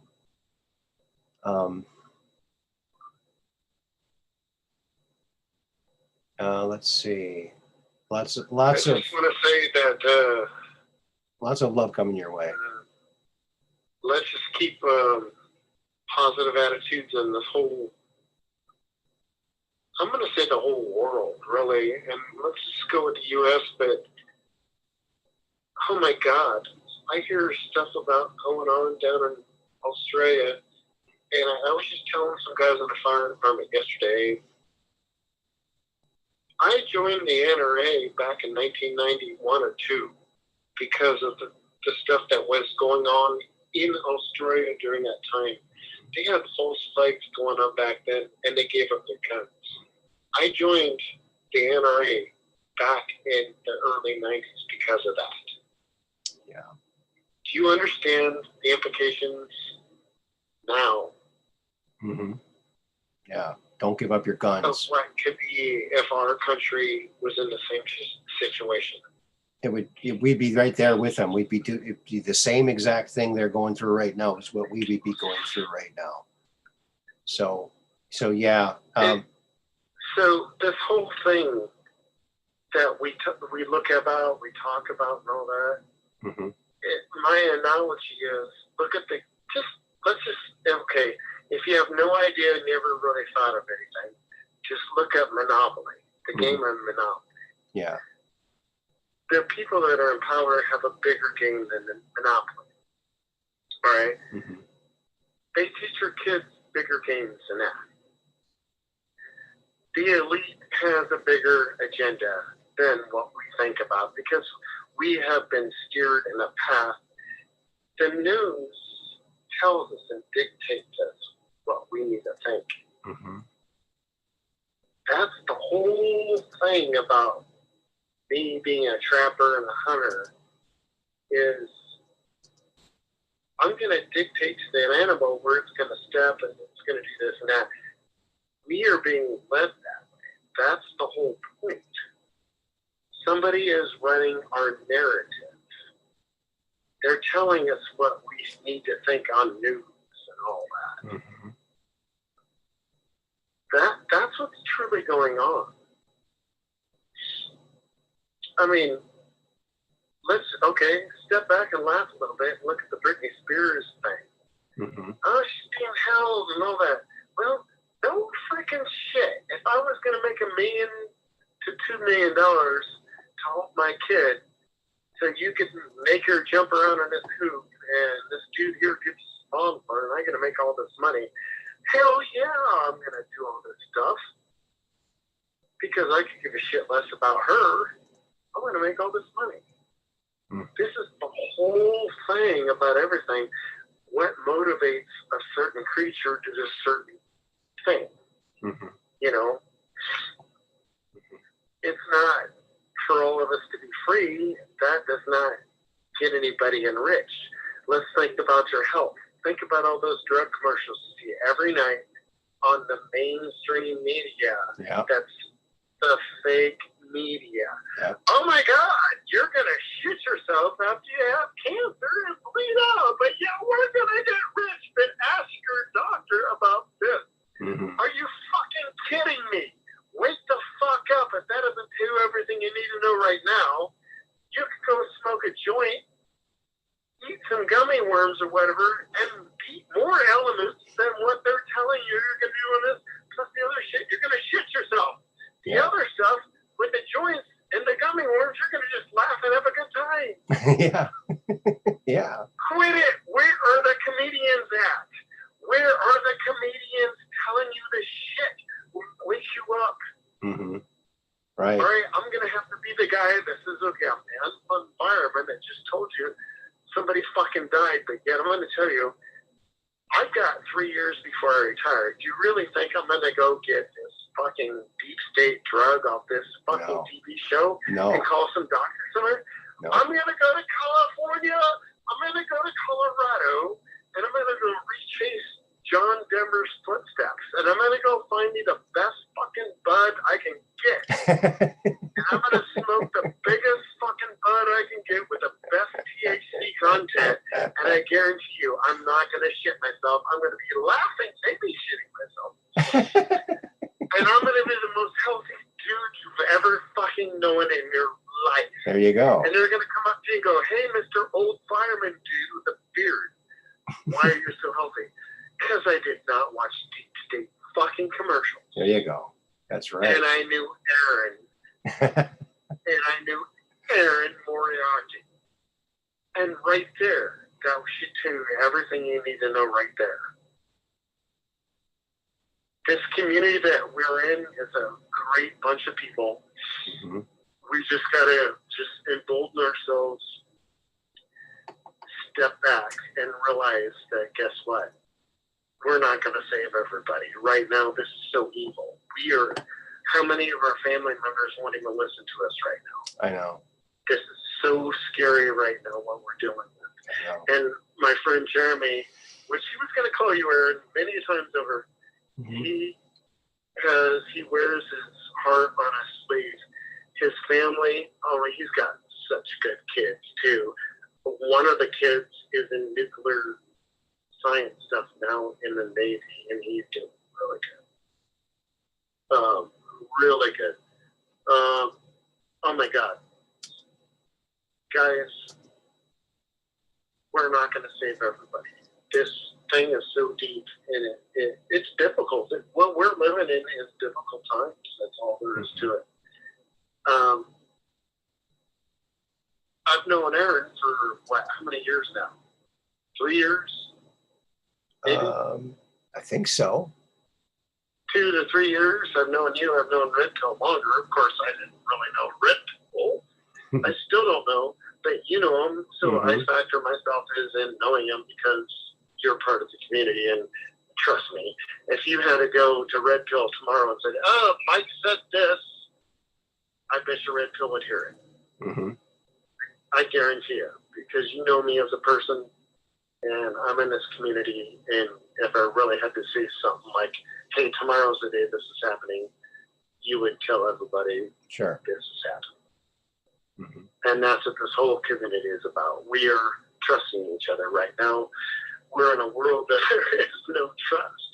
I mean, that's really the crazy thing is about it. It's very demoralizing, and I think that's part of it. I really, truly think the evil wants that to happen. You know? I think so too.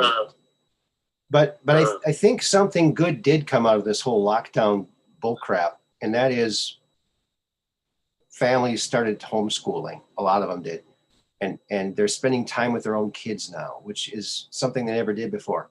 So even though there's evil going on, there's certain things that are happening that are really amazing.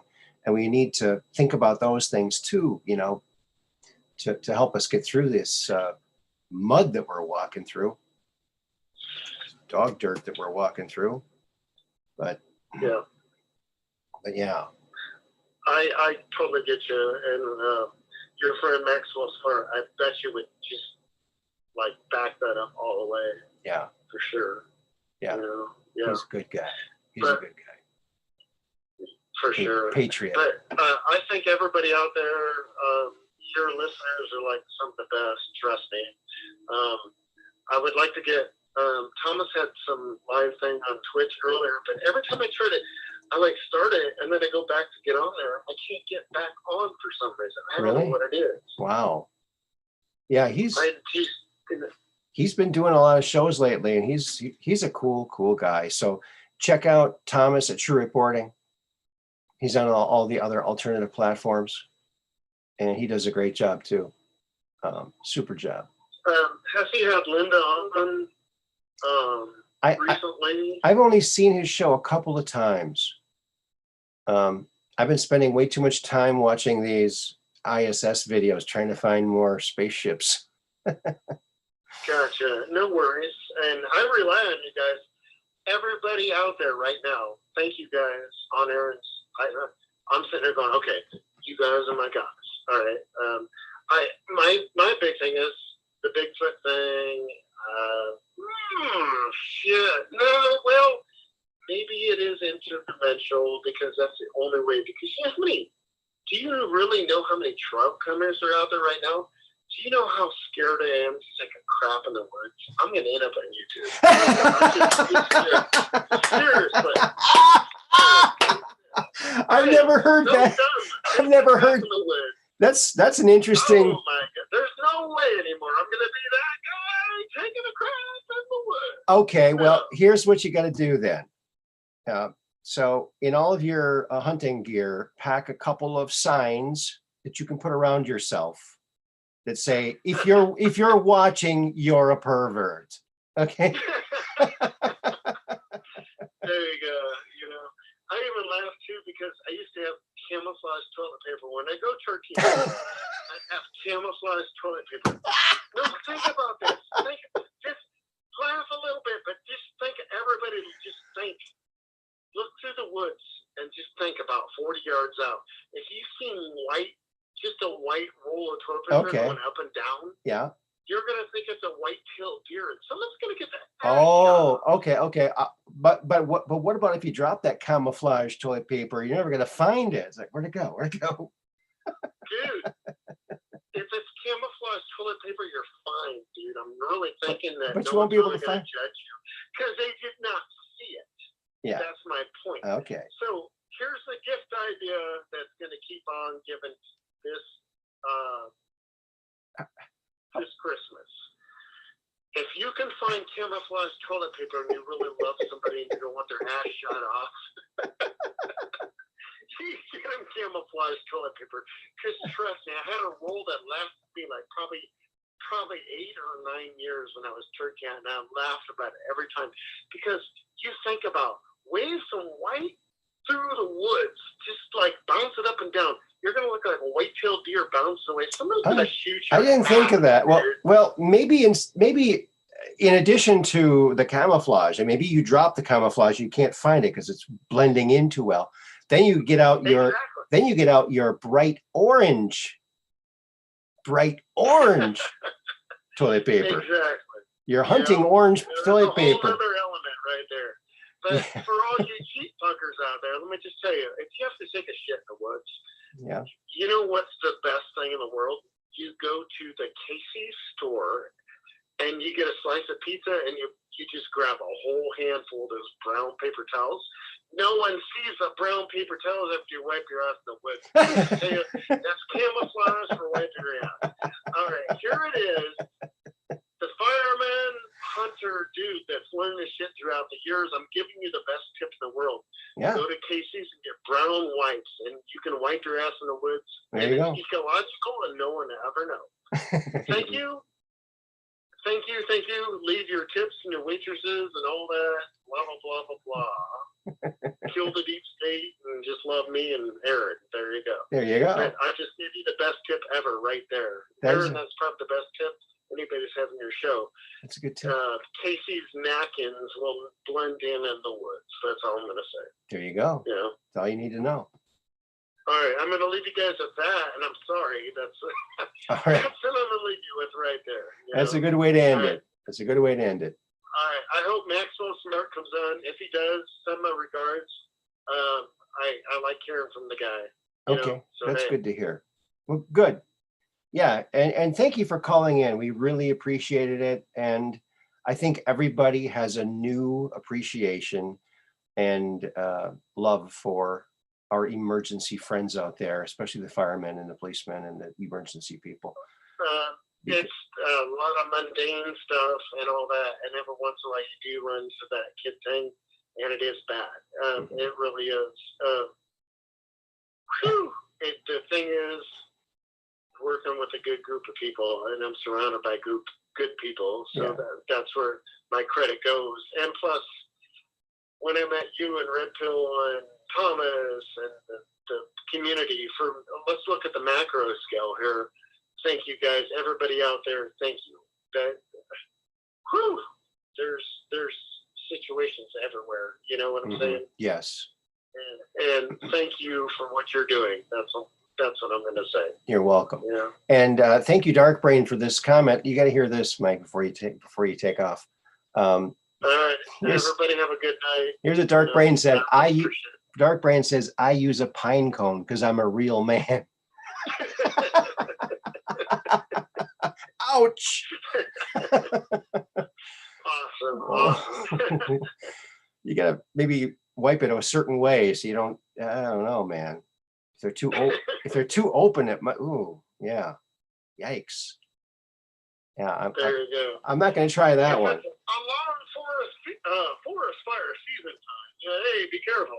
Yeah, careful where you step. Your hemorrhoids are bad. Oh my God, And be careful where you step when you go hunting, especially if you're hunting in the same spot Mike has been.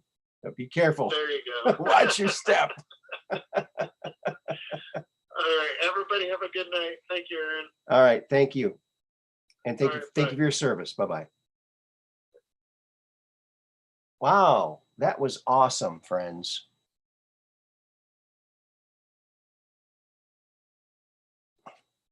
That was incredible. I love hearing from Mike. He's a great guy and a good friend.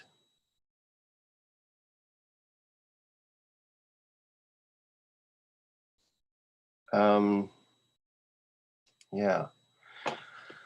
All righty then. Well, let's see. I had something else I was going to show you. Wow, that was something else. What a nice surprise to hear from our friend Mike, the fireman. He's only appeared twice on here.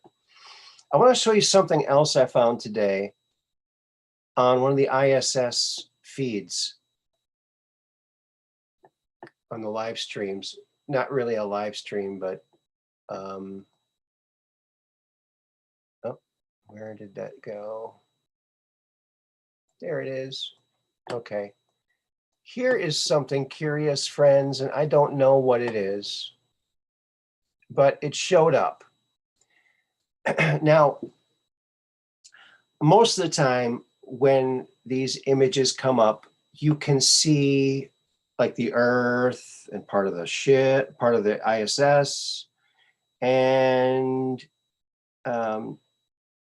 something recognizable, okay? In this particular shot, you couldn't see anything except little dots like stars. And then this thing, what the heck is this? And at the time, the space station was going over China. So is it customary then for when they're going over China to turn the cameras towards space so you don't see what's going on in China? International Space Station, does China have some kind of way of having them do that? Well, if that's the case, then this is something above in space, and these are stars around it. Or this one might be something else. I don't know. Yeah, well, let's see if we can coax anything more out of that. I don't think anything more is going to come out of this, friends. It's just pixelating like crazy, but it does look like there is something there. However, there's just not enough information there to even make a guess as to what this thing might be. It might be something very simple. It might be just, part of the solar panel that's catching a little glint of light from the space station against darkness. I don't know, but very curious. And this, normally when they show on this channel, when they show different views of space from the ISS, it's quite a long clip. This was a very short clip. It was all black with little dots, and then this thing kind of showed up, and then they cut the stream. So right when this orange thing started to show up, the stream cut it. That stream was cut. So I don't know what that means, but it's something interesting. Something interesting. A rod of God weapon? Maybe it could be, but it wasn't moving. It was just like still. No, it was just still. It was there for like 4 or 5 seconds before the camera cut off, but it was just in one stationary spot. It wasn't moving. So yeah, it was something. I don't know what it was. Oumuamua. Could be Oumuamua, maybe. You never know.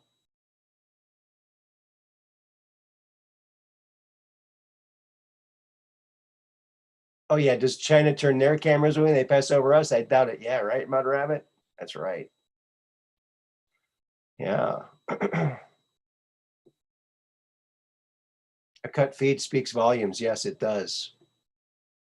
And I think these clips I'm seeing are already scrubbed. So to find anything, it's a lot harder. It's like finding a needle in a haystack, which I'm so blessed to have found that one thing, that strange looking pointed craft with what looks like solar panels on the side on top of that rectangle thing. So yeah, interesting. Interdasting, that's for sure. Here's another one, friends, that I noticed Zoso Dude had a Guy Fawkes mask in the background, and I'm going to ask him about that next time, where he got that. It is so cool. That's like a cool thing to have. I remember when Anonymous first came out, and do you remember many years ago already, Anonymous came out, and one of the Anons were picked up down in South America, or Panama or Mexico or someplace, and they were picked up by this drug cartel. He was doing a paper storm. He was an Anon doing a paper storm, putting up pamphlets on telephone poles, I believe. And he was picked up by this drug cartel, and Anonymous found out about it. This was back before Anonymous was infiltrated, I believe. And they said, okay, Anons, we're going to do something here, and we only want Anons that want to do this. We're going after these scumbags. We're going to destroy this drug cartel.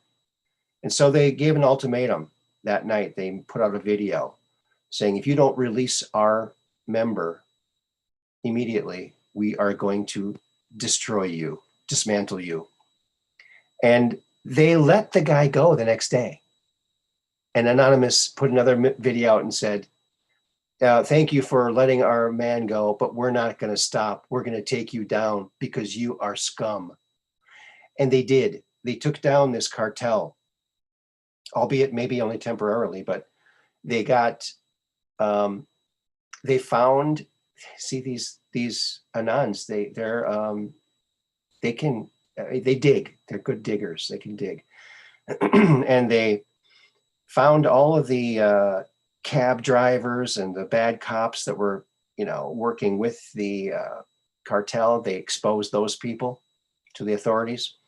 They also exposed where the cameras were, because they go into towns, they start killing and making a ruckus, and then they would always be gone by the time the cops got there. It's because they had cameras hidden in bushes on the outskirts of these towns, so they could get a fair warning from what's coming.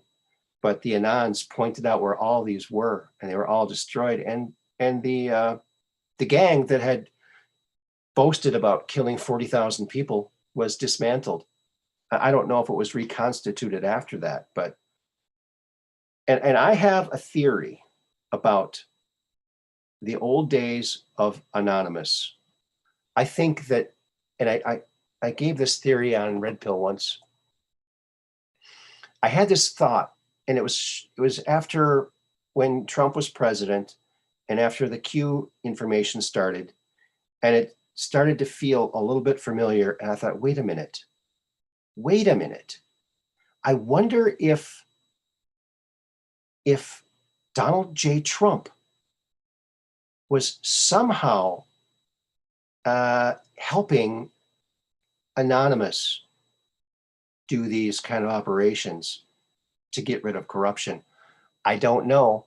I don't have any evidence of that. It's just a hunch. It's just a random hunch that I had. I thought, wow, wouldn't that be interesting? Maybe he's been working behind the scenes with these Anons all this time. And it would make more sense for the Q thing too to pop up if that were true. I don't know. What do you guys think of that? What do you guys think of that?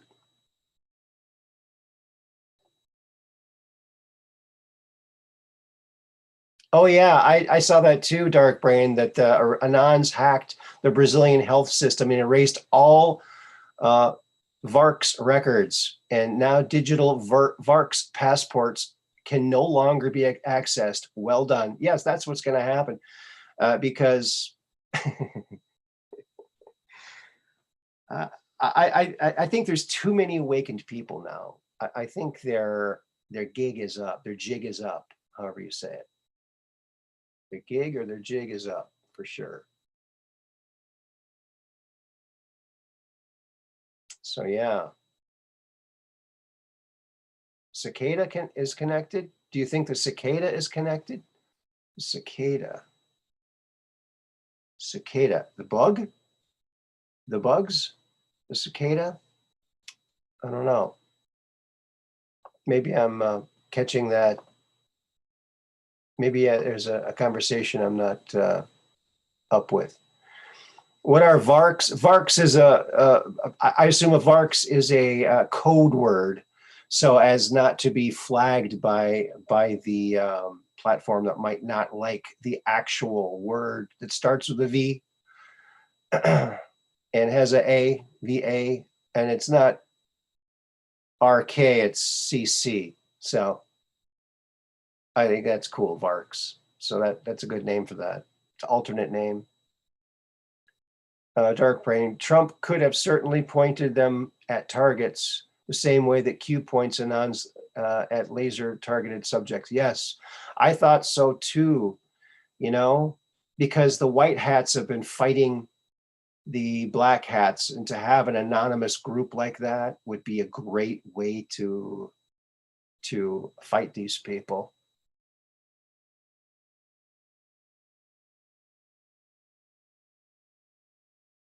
Yeah. Oh, Cicada was the messages put out looking for people to solve certain problems.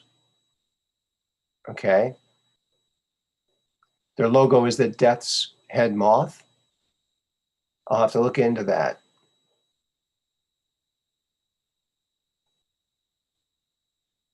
People who could solve the problems put forth were allowed into the inner circle of whatever it is was. Yeah. Possible. He said he's still in Washington. Okay. All right. Yeah. Let me get rid of the Guy Fawkes guy there. So yeah, I don't know. Was Trump behind? Trump did famously tell his limo driver to stop the car when he saw a fight in New York City. He got out and he stopped the fight just by being there.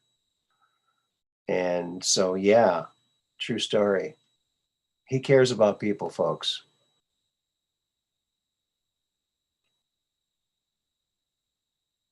And, you got to love Trump because, for a guy who had 25 attempts on his life before his inauguration,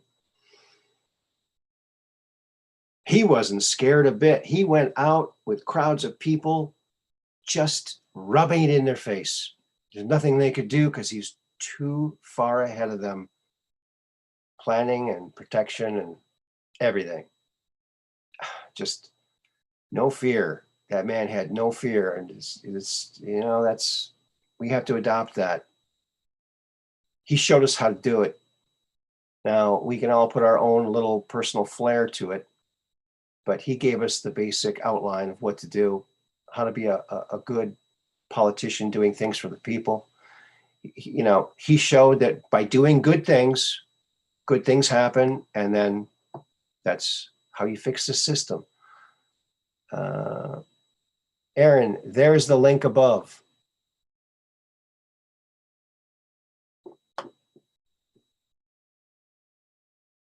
Thought catalog.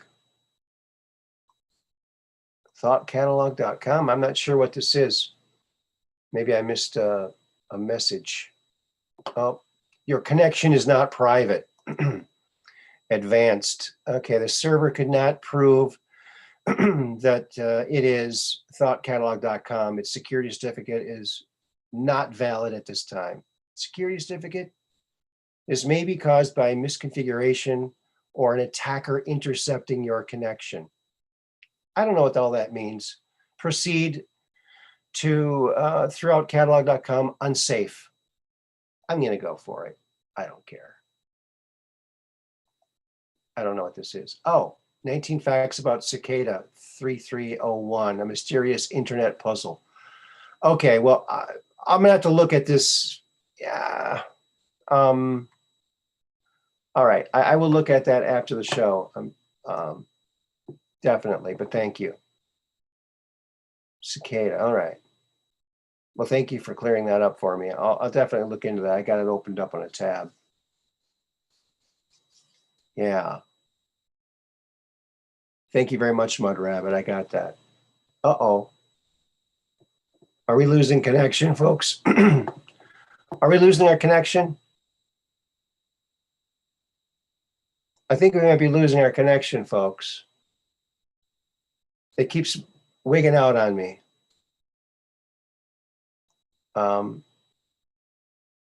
Yeah, my screen is flashing like something's wrong.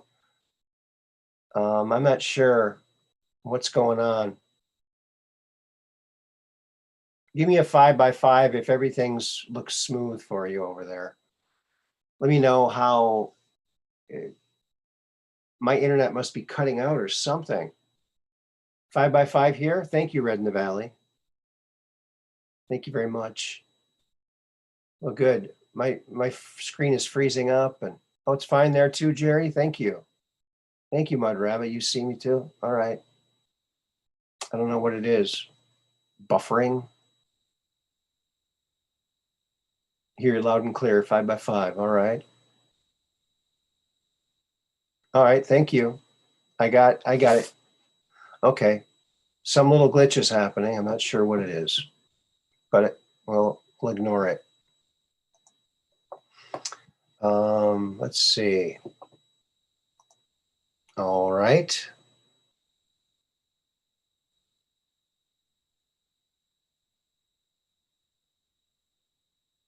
So here, now I wonder if this is,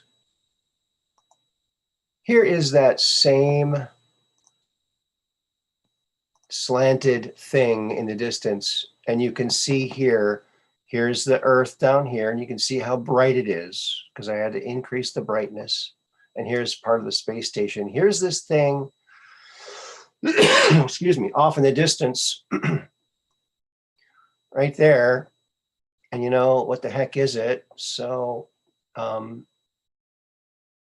yeah. There's another example of it. I'll zoom in on it if I can, if it'll let me. Yeah, it's very faint, but there it is. There it is. 8:15:51. Okay. I'm going to save that and then open it again. 8:15:51. All right, now I'm going to open it.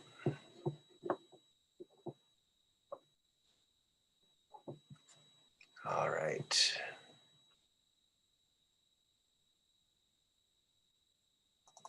There it is. Okay. It's back up now. We can link to it again through here. And I think it's up here now. That looks like it. Share. Share away. There it is.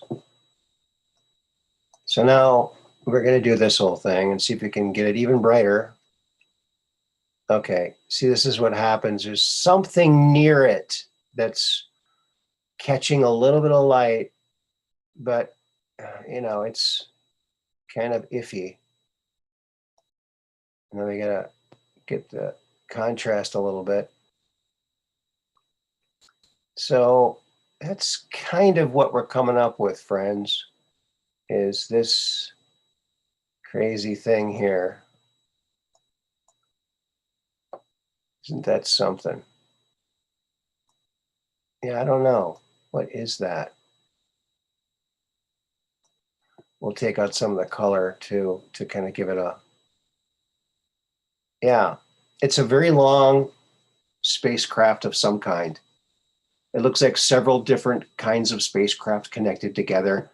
And then there's some things around it. I don't know if these are just solar panels, we can only see part of them, or if there are other little craft.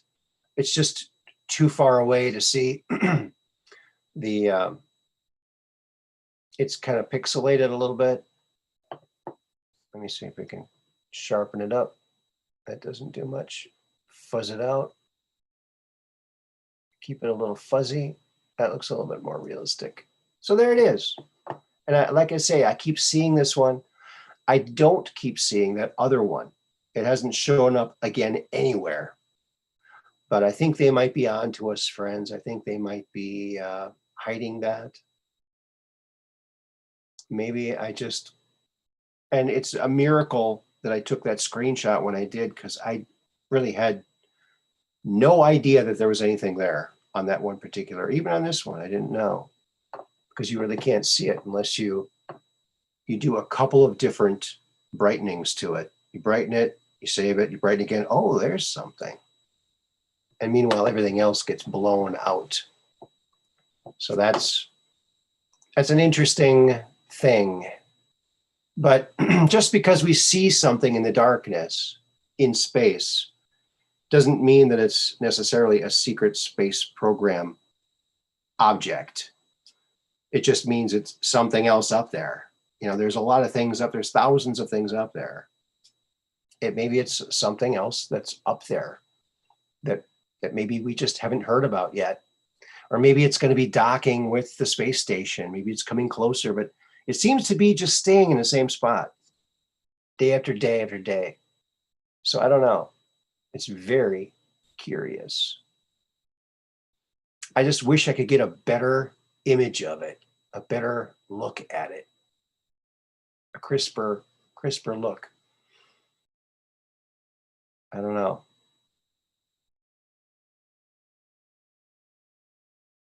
Yeah, something like that. There you go.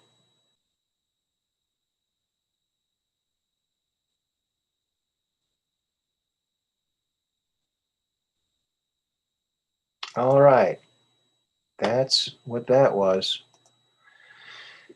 And there's always this one. This one, you know, is, oh, it's behind that. There you go. That's the one, is the gem that I can't find anywhere again. Maybe it's keeping its distance from the space station. I guess there is a possibility that they're going opposite directions of each other. One might be on a polar orbit. The other one might be on a equator, along the equator, going around that way. I don't know. It's curious that it hasn't shown up again. But this one too, just brightening it once, you still can't see it. You have to brighten it twice. To brighten it, save it, and you know, if I had a better imaging stuff, app or software or something, I could probably do a little better job with some of these images. But for just using preview, I think it's pretty good. It's still a discovery.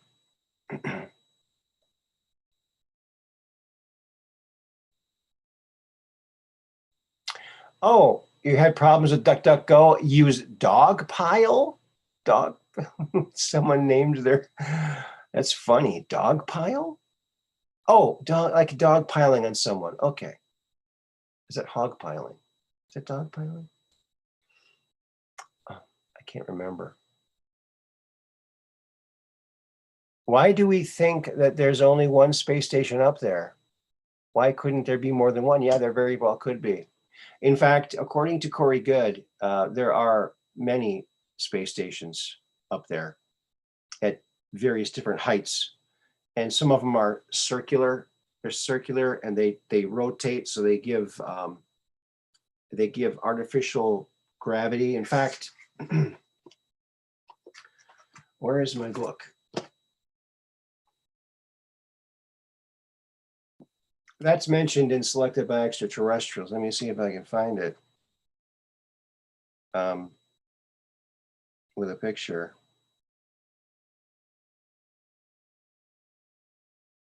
Oh, you know, here's something interesting too. Unrelated, but related to something we saw earlier. When William Tompkins was a boy out in California, and he was in school, they heard this rumbling sound from outside. All the kids ran outside to see this blimp. But it wasn't a blimp just like that. It was a blimp that had hooks on it, and bi-wings would come and hook onto the hook, and then they'd be lifted up into the blimp, into the dirigible. So it was like an aircraft carrier blimp. So, and this was fascinating to William. He thought it was a spaceship because it looks like a spaceship. Look at that thing. It looks like a spaceship. So that's what got him going on spaceships, was a dirigible. Isn't that interesting? Yeah, there's so many interesting things in here. I highly recommend this book to anybody. He really goes into a lot of, this is something interesting. He mentions project, you know what, maybe I should take this off so you can see it bigger. Where is it? There it is. Project Horizon. You see that? That was the military's plan to go to the moon and build a base. Okay, volume 1. Summary and supporting considerations, United States Army. So they were going to build a base on the moon and go off into the solar system and the galaxy. And Philip J. Corso, the day after Roswell, released the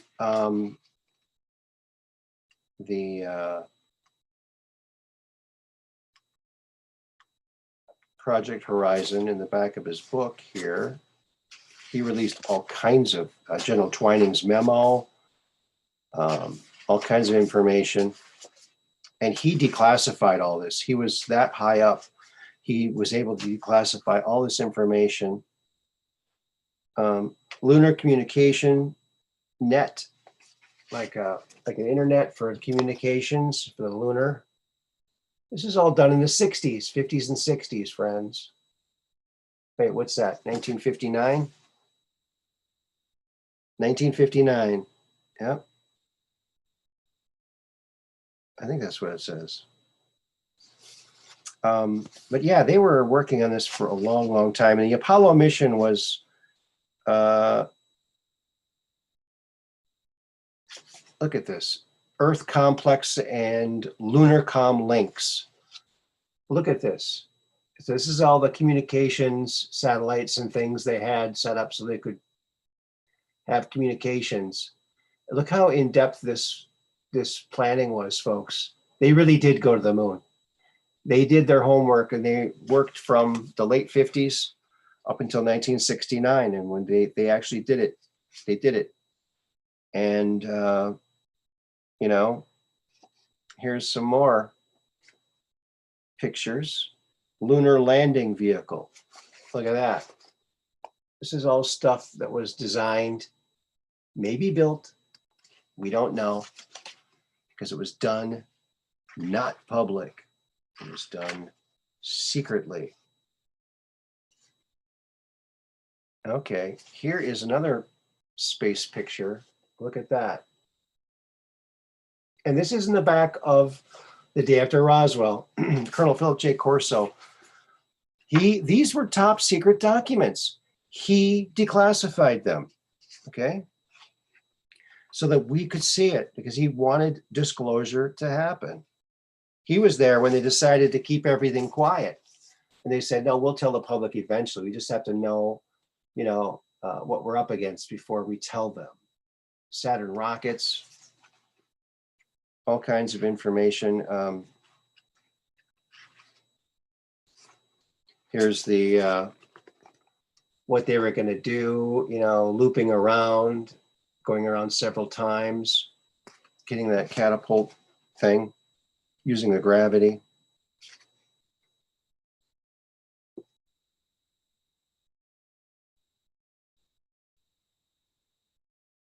So here they show a underground,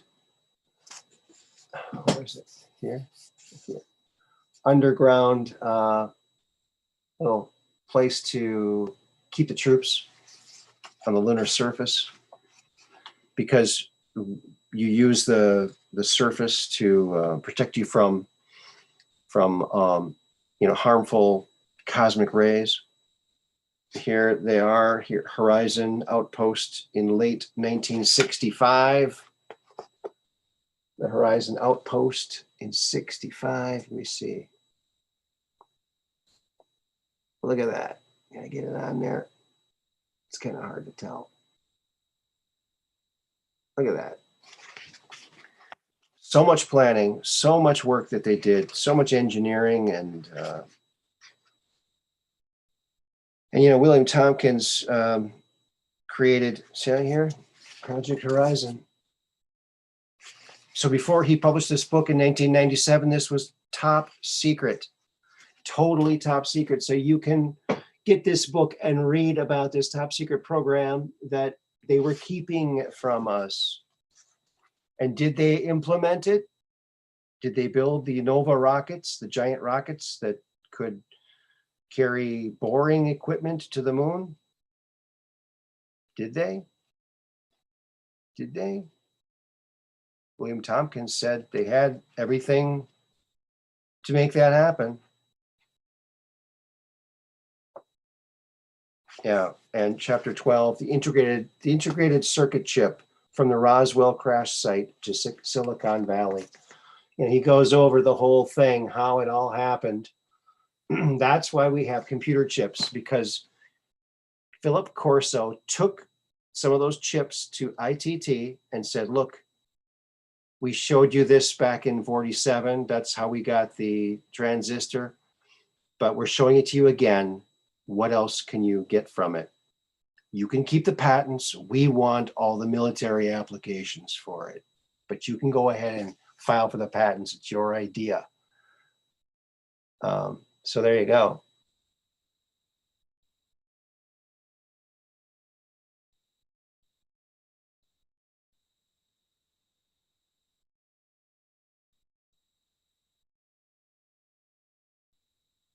Okay, Austin's given some awesome information in the chat. Awesome. Very cool. All right.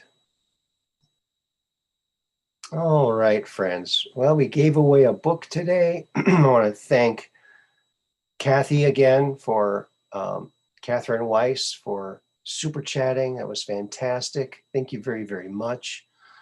That helps pay for the books and everything else like that that gets sent out. I hope Abby's enjoying her book, her books. So yeah, there you go.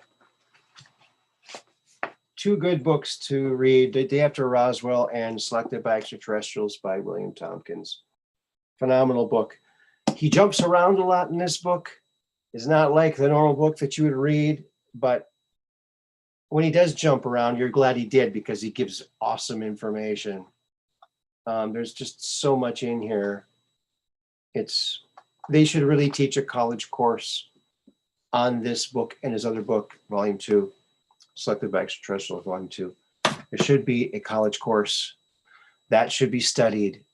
It's very, it's vital information that we need to know, that everybody needs to know. I think that it's a great, great book. Should be a movie. Camp Century had to be abandoned after only a couple of years or so, Austin Morris said.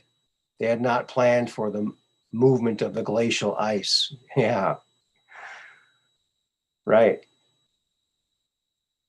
And a lot of times we think the way the Earth is right now is the way it's always going to be, but it's always churning, folks. It might take 100 years or a couple hundred or 1,000 or 10,000 years, but it's tumultuous.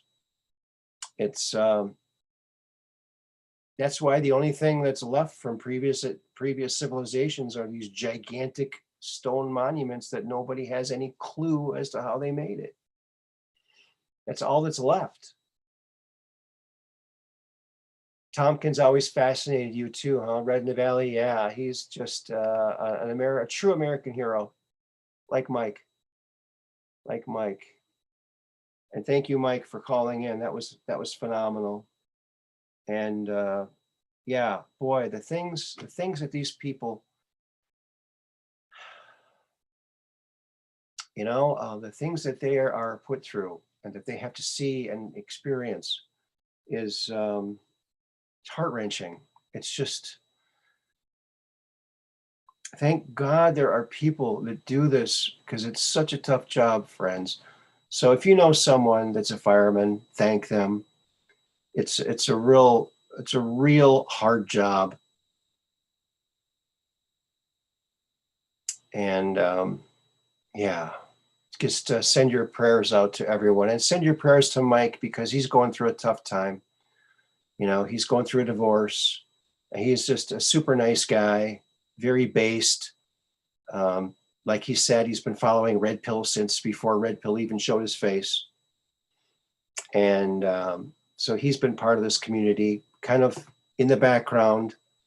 And there are a lot of great people in the background that never chat. They never, you never hear about them, but they're being positively affected by this movement and by watching shows like all the shows he mentioned, Red Pill, Thomas, and we know Space Shot 76. I love watching Space Shot 76. He's got such a cool Rhode Island accent because I used to live in Rhode Island. And when I hear him talking, it's like, yeah, I remember my friends out in Rhode Island. They talk like that. They have that cool Rhode Island accent. It's It's like no other accent. It's very particular, very, very particular, very different. I remember if someone was having a yard sale, they'd say, "You ever having a yad sale?" Oh, a yad sale? Oh, really? Where's the fountain? Oh, you mean the bubbler? Bubbler? Oh, the bubbler? No, the bubbler. Oh, okay. But yeah, he's got that cool Rhode Island accent. Different than the New York accent. Different from the Boston accent. It's Rhode Island. And I lived there for almost 2 years. So I worked for Hasbro there. Great place to work. I talked about that a little bit on with Zoso Dude. And I'm going to be on Zoso Dude again. So look for it in the future. It's probably going to be on a Sunday again. I don't know when that's going to happen, but Abby says, I started with Red Pill when he first came on. He was a pro. Yeah, he still is. He's a great guy. He's going to be stopping doing the Comfy Sunday. He needs a day off. And I think Craig Mason, he's got 2 young kids and needed to spend more time with his kids. So no more Comfy Sunday. And Occam's Razor is going to be maybe once a month. So what years? What years, Aaron? Oh, what years did I work at Hasbro?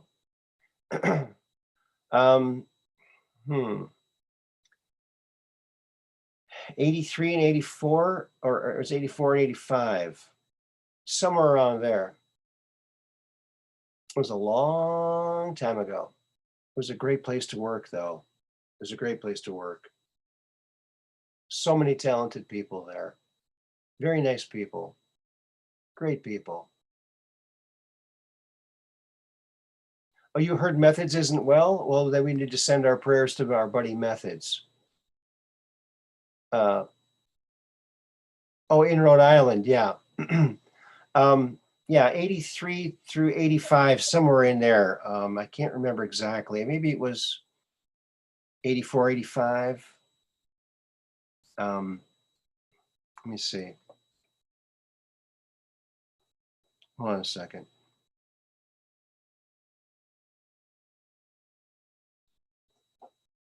All right.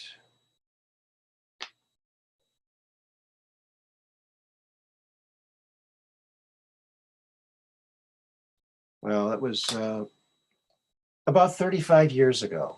That's when it was. That's when I lived in Rhode Island, 35 years ago.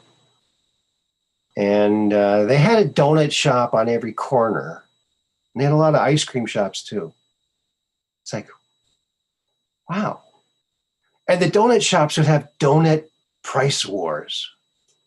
So someone would come in and they'd have a bunch of donuts. Thanks for getting the donuts for everyone. Yeah, no problem. It was only $3. $3 for like 2 dozen donuts? What? Yeah, they're having another. So that the donuts were so cheap you couldn't not buy them. They were so cheap and they're so fresh. You know, they bake them right there. Here's a question for you. Do you know why the baker makes the bread? Why does the baker make the bread? I'll tell you why. Because he needs the dough. He needs the dough. There you go. You gotta do the hand thing like you're kneading the dough, right? Right? So some jokes you need the hand movement just to be clear. Yeah, Rhode Island actually used to be called Rogue Island, and it was it was initially what we call a Newport now, Newport Island. That was the original Rogue Island because it was an island and it was a prison colony for the other 12 colonies. So that was a prison colony. That was the colony for prisoners. And when I was there, I went around, did some tourist things, and we saw a building that Benedict Arnold made on Newport. It was a round structure. It was only a couple feet high at this point. Stone structure. So Benedict Arnold made that. But yeah, Rogue Island. But actually, now you can look this up. I'm not sure, but Rhode Island is the smallest state. It's very small. It's very small, but it has the longest name of any state. You don't believe me? Look it up. The actual real name of Rhode Island. Let me look it up right now, and I'll tell you.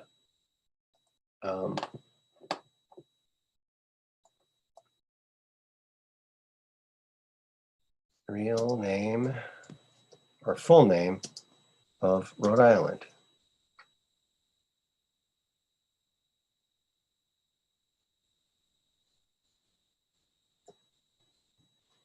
Okay.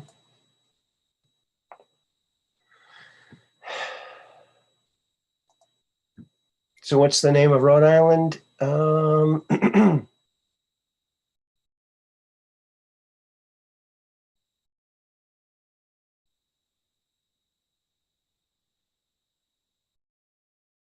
Oh, did they change it? Okay. Okay, Rhode Island, officially the state of Rhode Island and Province Plantations. Rhode Island and Providence Plantations is the full name of the state. Yeah. It's the most densely populated state in the nation. Oh, no, second most, next to New Jersey, second most. And I don't know if this is true or not. I remember reading this back in the day, but back in the day when I was living there, I read that, well, I read a lot of stuff about Rhode Island, but yeah, the long name was the one of them. The longest name for the smallest state. It was also the most corrupt state. Oh, Gloria, you think we must be the same age? Okay. Well, we might be. Let me see. Do I want to tell everybody how old I am? I think I did before on air.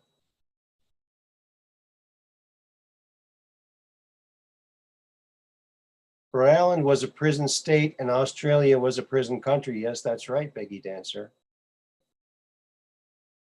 So how old? Well, I guess Gloria Paddock. How old am I? Okay, well, I'm 59. Feeling fine at 59. I don't know. You look a lot younger than that, Gloria. You look a lot younger than that. But I'm 3 years younger than Zoso, dude. Because he graduated in 77. I graduated in 1980. The big 1980. That's when I graduated. What about the Finger Lakes tattoo on Hunter's back? That leads a mind to wander all over too. Yeah. Yes, that is very strange. Of all the things you could put on as a tattoo, I mean, I don't have any tattoos. I never understood the whole tattoo thing. You know, the one time that the only time I maybe would have, and I still didn't, and I still feel kind of bad about it, but that's just how much I don't want a tattoo. My daughter came to me years ago.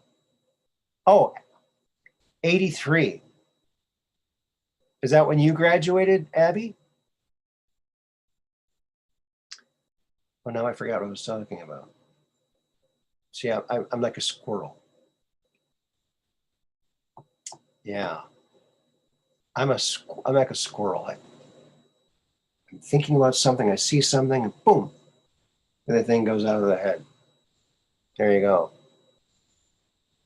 Sometimes that happens. It happens sometimes. Oh, the tattoo. That's right. So my daughter came to me, and as you might know, I do Elvis impersonations. I do it without the glasses on, and I have to darken up the sideburns a little bit, spray the hair black stuff. But and my kids used to come and help me on the gigs, and my daughter even sewed up these cute Elvis pillows that she would sell at my shows too. It was great. But so when she got old enough to get a tattoo, she came to me and said, "Dad, I want to get a tattoo with you." And I said, "Oh, really?" She goes, "Yeah. I thought we could both get the tattoo of um, Elvis's logo, which is taking care of business in a flash. It's got like a flash of lightning and TCB, taking care of business in a flash. It's something that he and Priscilla came up with when they were flying on the Lisa Marie, and for their management business, taking care of everything, taking care of business in a flash. And I told her, I said, Alicia, I'm very honored that you'd ask me this, to get a tattoo, the same tattoo with you. And I said, I really would. I wish that I felt differently about tattoos, because I would like to do something like that with you, but I can't, because I'm so against tattoos personally. And that was a difficult thing to say to her. I know that it probably would have obviously it would have meant a lot to her. But that's just how,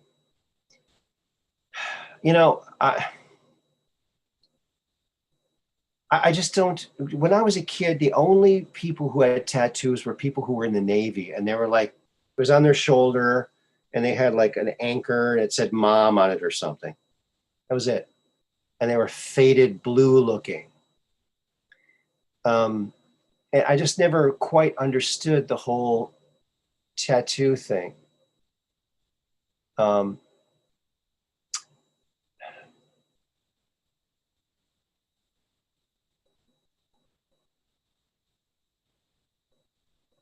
oh, Peggy Dancer, you're 78, 1978. Oh, that's a good year too. Abby is 83. Let me see. Flying Phoenix, there you are. I didn't see you before. Welcome to the program. So Gloria, we haven't seen, I didn't see any follow-up on Gloria. There you are. Oh my goodness. Yeah. So am I older or younger than you, Gloria? Just curious. You don't need to answer. You can email me.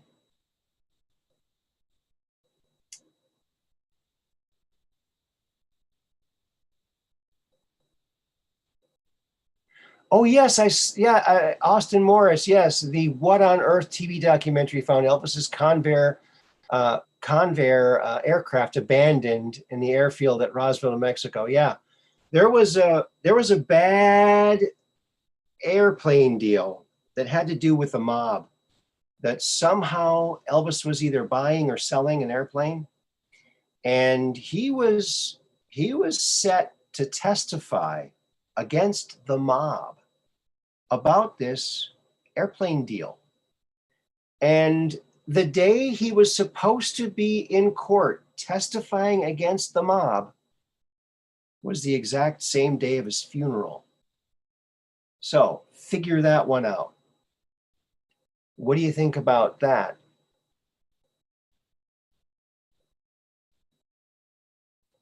Abby, I'm not 83. Yeah, yeah. Maybe you graduated in 83. That's the way I took it.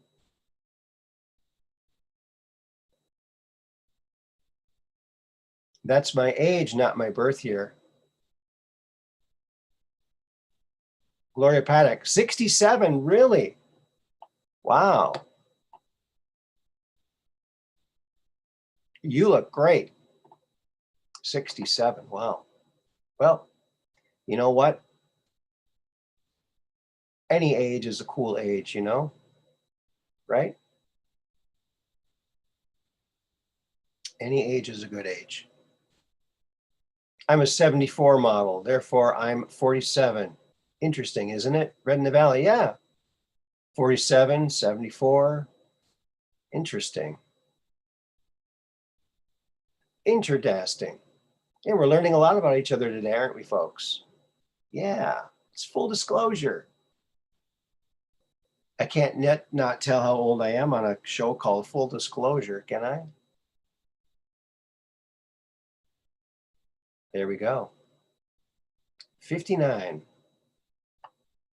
And I'll be 60 in March. The big 6-0. And my son's 31 today. Q Trendsetter is 36. All right. But we're all here at the same time, and it's a wonderful thing.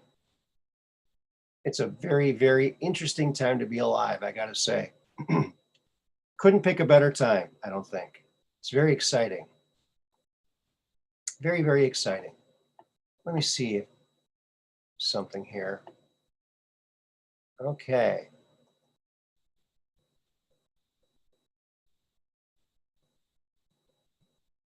All right, I got another page of the Awesome Possum book to show you, friends. 64 in 10 days. Well, happy birthday in 10 days, Jerry. So here is one of the latest, and this isn't quite finished yet either, but it's close. It's close. There's a few things I need to change on it, but this is happy birthday to my son. Thank you. He was in the chat earlier. He might be lurking. So happy birthday. We always sing the same birthday song for our family for years now. It's the happy birthday song. And it goes like this. Happy birthday to every girl and boy. Hope this very special day brings you lots of joy. Hope the birthday presents you get from mom and dad will make this very special day the best you've ever had. Ba-doom-ba. There you go. That's the happy birthday song. So happy birthday, AJ. You got the happy birthday song now.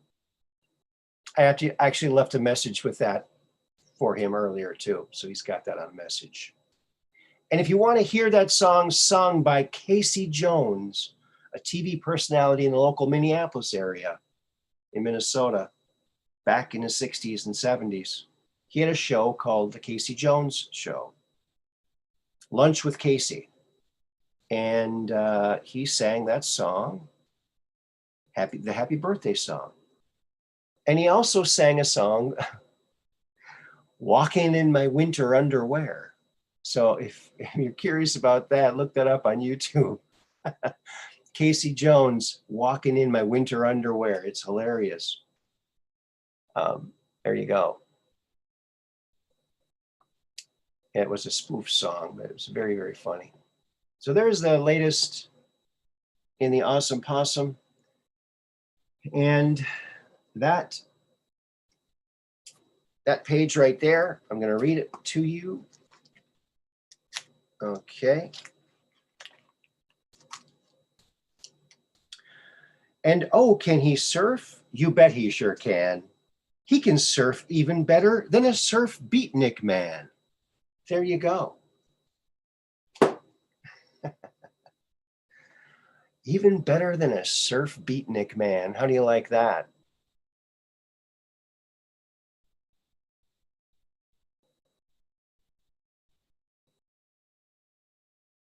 Yeah. You know, when you get older, it's very challenging. You know, I used to have two kidneys. Now I have two adult knees, and it's a problem, if you can relate. That's my knee/kidney joke. I even made that up myself, so thank you very much. I got to get me a laugh track one of these days. You know what? Maybe I can find a laugh track right now.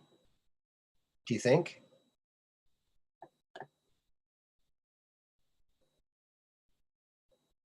A laugh track? Would that help?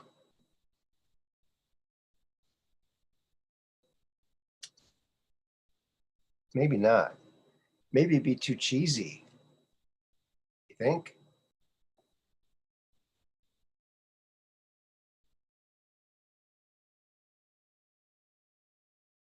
Okay.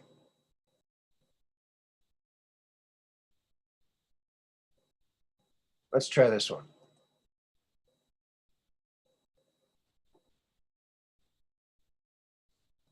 Uh-oh. Maybe not. Uh-oh. Maybe it'd be too cheesy. Uh-oh. Uh-oh. What the heck? I gotta mute that. It's not muted. Oh, silly me. Okay, back over here.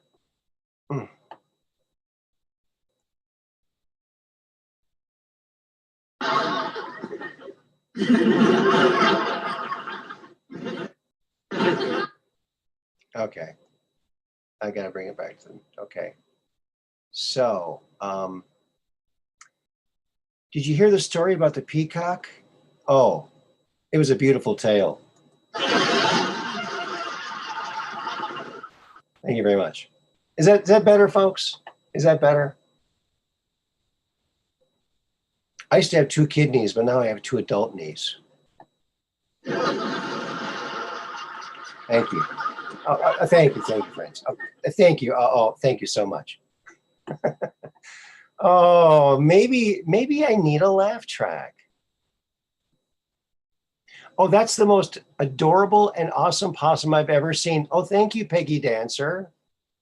Aaron, do you draw on a computer pad or paint or ink paper? Jerry, well, what I do is I draw them by hand. Here's a sketch right here. I don't know if you can see this. There's a little sketch here. I draw them by hand, see? And then I scan the drawing, the pencil drawing, or the ink drawing, depends on how far I take it. I scan either the pencil sketch or the ink sketch in to the confuser. And then I import that image into my Inkscape, which is a free vector art program. I highly recommend it. It's 0 cost, and it's better than Adobe Illustrator. I used to be a big Adobe Illustrator fan, but you can't even buy it anymore. You have to rent it. Forget that. So I put them into Inkscape, and then I if it's an ink drawing, a pen, a brush, I use a brush pen, but I use a Staedtler brush pen, and I fill it with India ink. So it's a deep black, but it's got that rubber point, so it doesn't fray. So not like a normal brush that kind of frays out. So you get a nice, crisp, clean brush stroke line. And then I trace that line that I do by hand on the inside and the outside to create the brush stroke. And so that's the outline that you see there, the black, all the black outline is brush stroke. And then I color it all in the computer. So it's probably the most time-consuming way to do it, but it's just the way I do it. And I don't know if anyone does it like that, but it's just the way I kind of taught myself how to do it.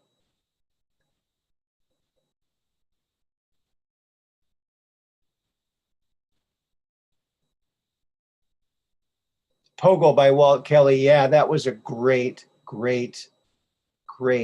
cartoon. And he was a possum. He was a little bit different looking.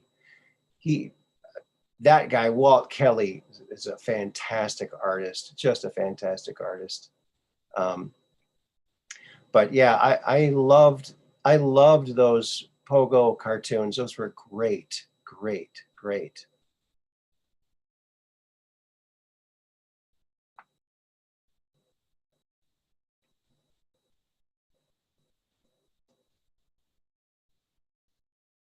Yeah. Well, thank you, Peggy Dancer and Abby. Thank you. So that's the way I make them.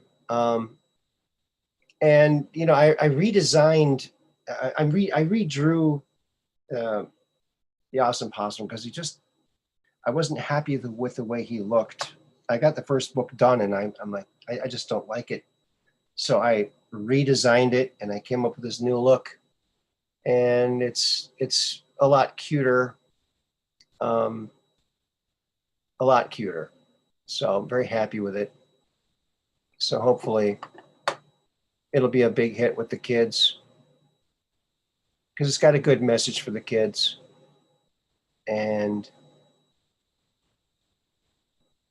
you know,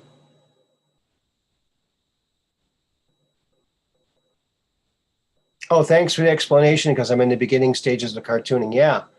Um, another thing that used to use a lot in the old days is used to draw a lot with a blue pencil, like a non-photographic blue pencil. You can get it, they're called non-photographic blue pencils. So you can sketch all you want with that non-photographic blue pencil. It's a colored pencil.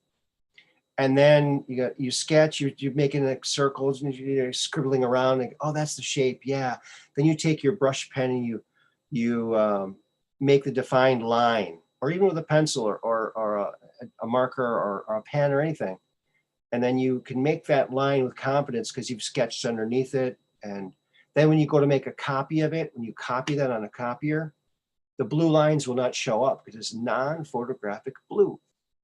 So that's another way to do wild, quick, fast sketches and then do a nice little line and then copy it. And then you don't have to do any retracings. You have it right there because you used your non-photographic blue pencil. That's my, I would recommend that too. Give that a shot. So there you go.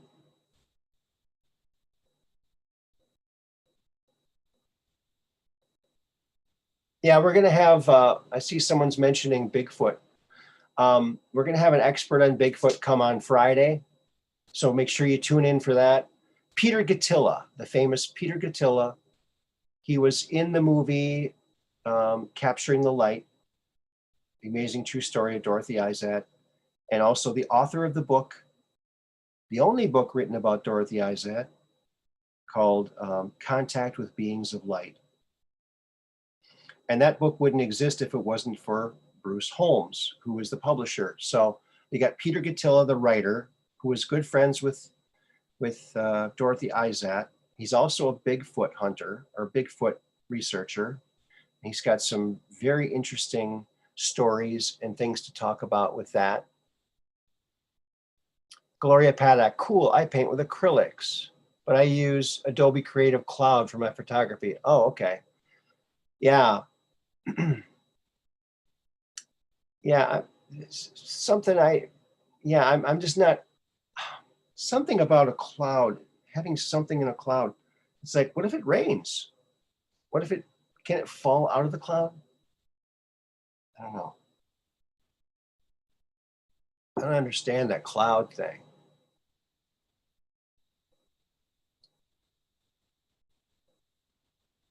Blue pencil will work well for me. Okay, good, Jerry. Yeah.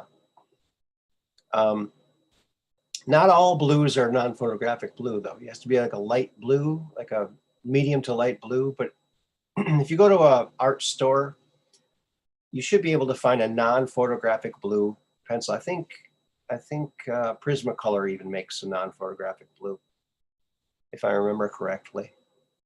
Yeah, but yeah, just keep drawing. You know, when I worked at the daycare, um, I got a lot of drawing practice because the kids are always asking, "You draw me a unicorn, draw me a Pegasus, draw me this, draw me that." So yeah, I got to draw a lot. That was fun. A lot of fun.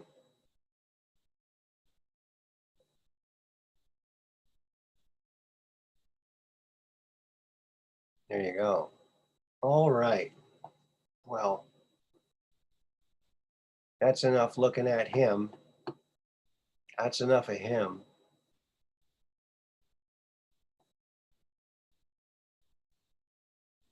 Here's another random shot from the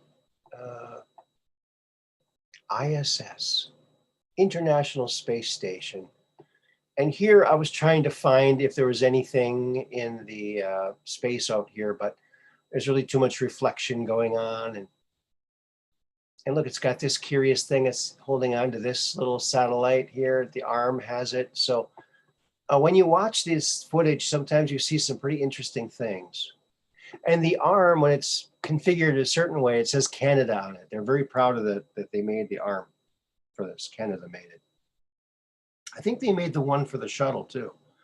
So they're good at the robotic arms.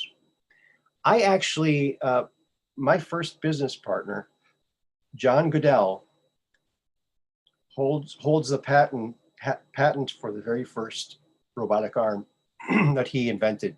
He had over 200 patents to his name. He was a true Renaissance man and a very nice guy. And sadly, he has now passed away. He was in his 80s when I met him. And I was in my 20s. So it was a pretty dynamic company. Yeah, it was pretty cool.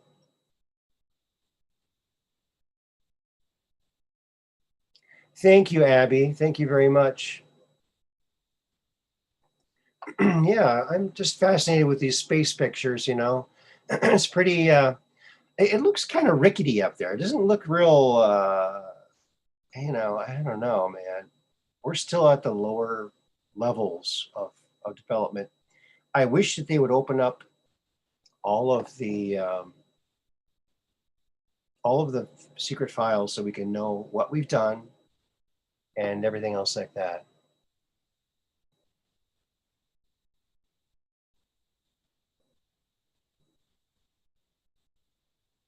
Yeah. Yes, Peggy Dancer. So when I pray, I don't use my kidneys, but your adult knees. No, I can't kneel down. I cannot kneel. I can't kneel. I've got very bad knees. And if I kneeled down, it would be very painful indeed. So I cannot kneel. I had bad knees throughout my youth. That's why I couldn't play football. My doctor told me that when I was a teenager, I wanted to play football in high school because I was good at it. But my doctor said that if I played, he said, you've got a degenerative um, what's that stuff called in your joints? The stuff that makes it slip. Cartilage. Cartilage? A degenerative cartilage affliction, much like arthritis, but I got it early on. And my nieces have always hurt me through my whole life. But he told me I would be in a wheelchair by the time I was 20, even if I didn't play football. But if I played football, I'd be in a wheelchair even sooner. So I'm not in a wheelchair yet. So I'm obviously still young. And they still work. My mom has had 3 knee replacements because one of them wore out.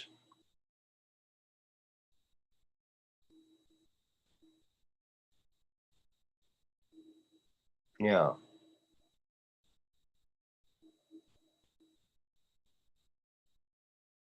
My kids and I saw a Bigfoot footprint one time. We were at a wayside rest on our way to Minnesota from Wisconsin.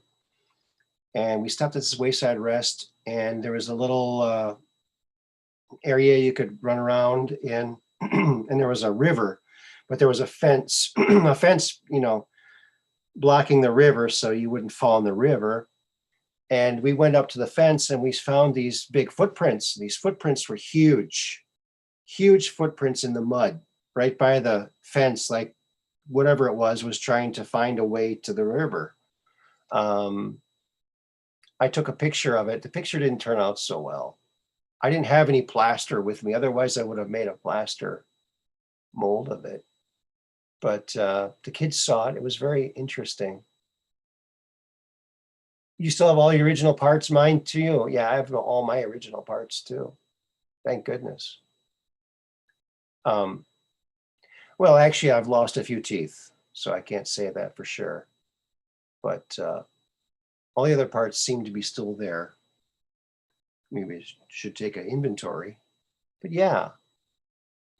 Well, friends, it's getting kind of late, and I think we're going to put a cap on this. You've all been 17 watching. Awesome. You are all awesome.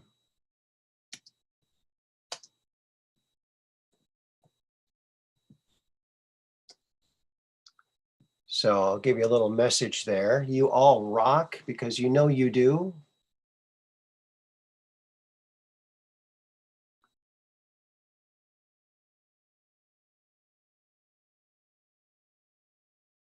Bone broth, huh? Interesting, Red in the Valley. I'll have to look into that. Thank you for the tip.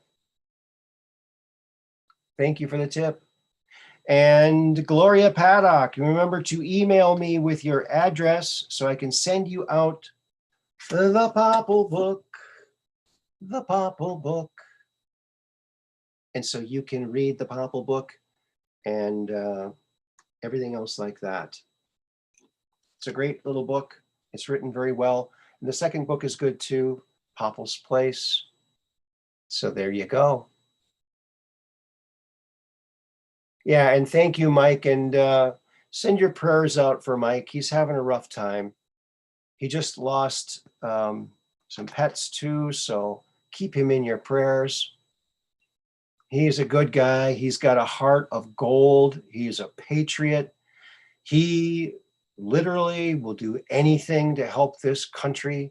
He is one of the solid rocks of patriotism in this country. He is an inspiring gentleman, and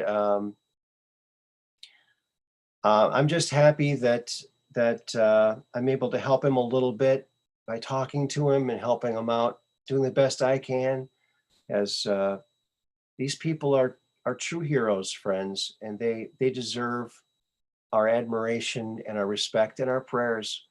These people go out every day potentially to a nightmare that could last the rest of their lives. So God bless them. These people are incredible, and we are blessed to have them. And so there it is. We did it again, folks. Episode 115 is almost in the can. And join us again Mondays, Wednesdays, and Fridays. So our next show will be on Wednesday night, and then Friday night is the big night with Peter Gatilla. So join us then, and we'll see you all there. I thank each and every one of you. You are awesome, because here at the Truth Quest, we're just downrange of strange, where the outrageous is contagious and the paranormal is the new normal. Thank you to all the mods, Mud Rabbit and Dark Brain. You guys rock. And everyone who liked, shared, and participated in the chat, and even the lurkers who never say anything, we love you too. We love everybody here. Remember to keep your cameras and phones trained to the sky so you can take that picture of that UFO, so you can come on the Truth Quest and talk about it. Until then, and remember, you rock. Until then, peace in.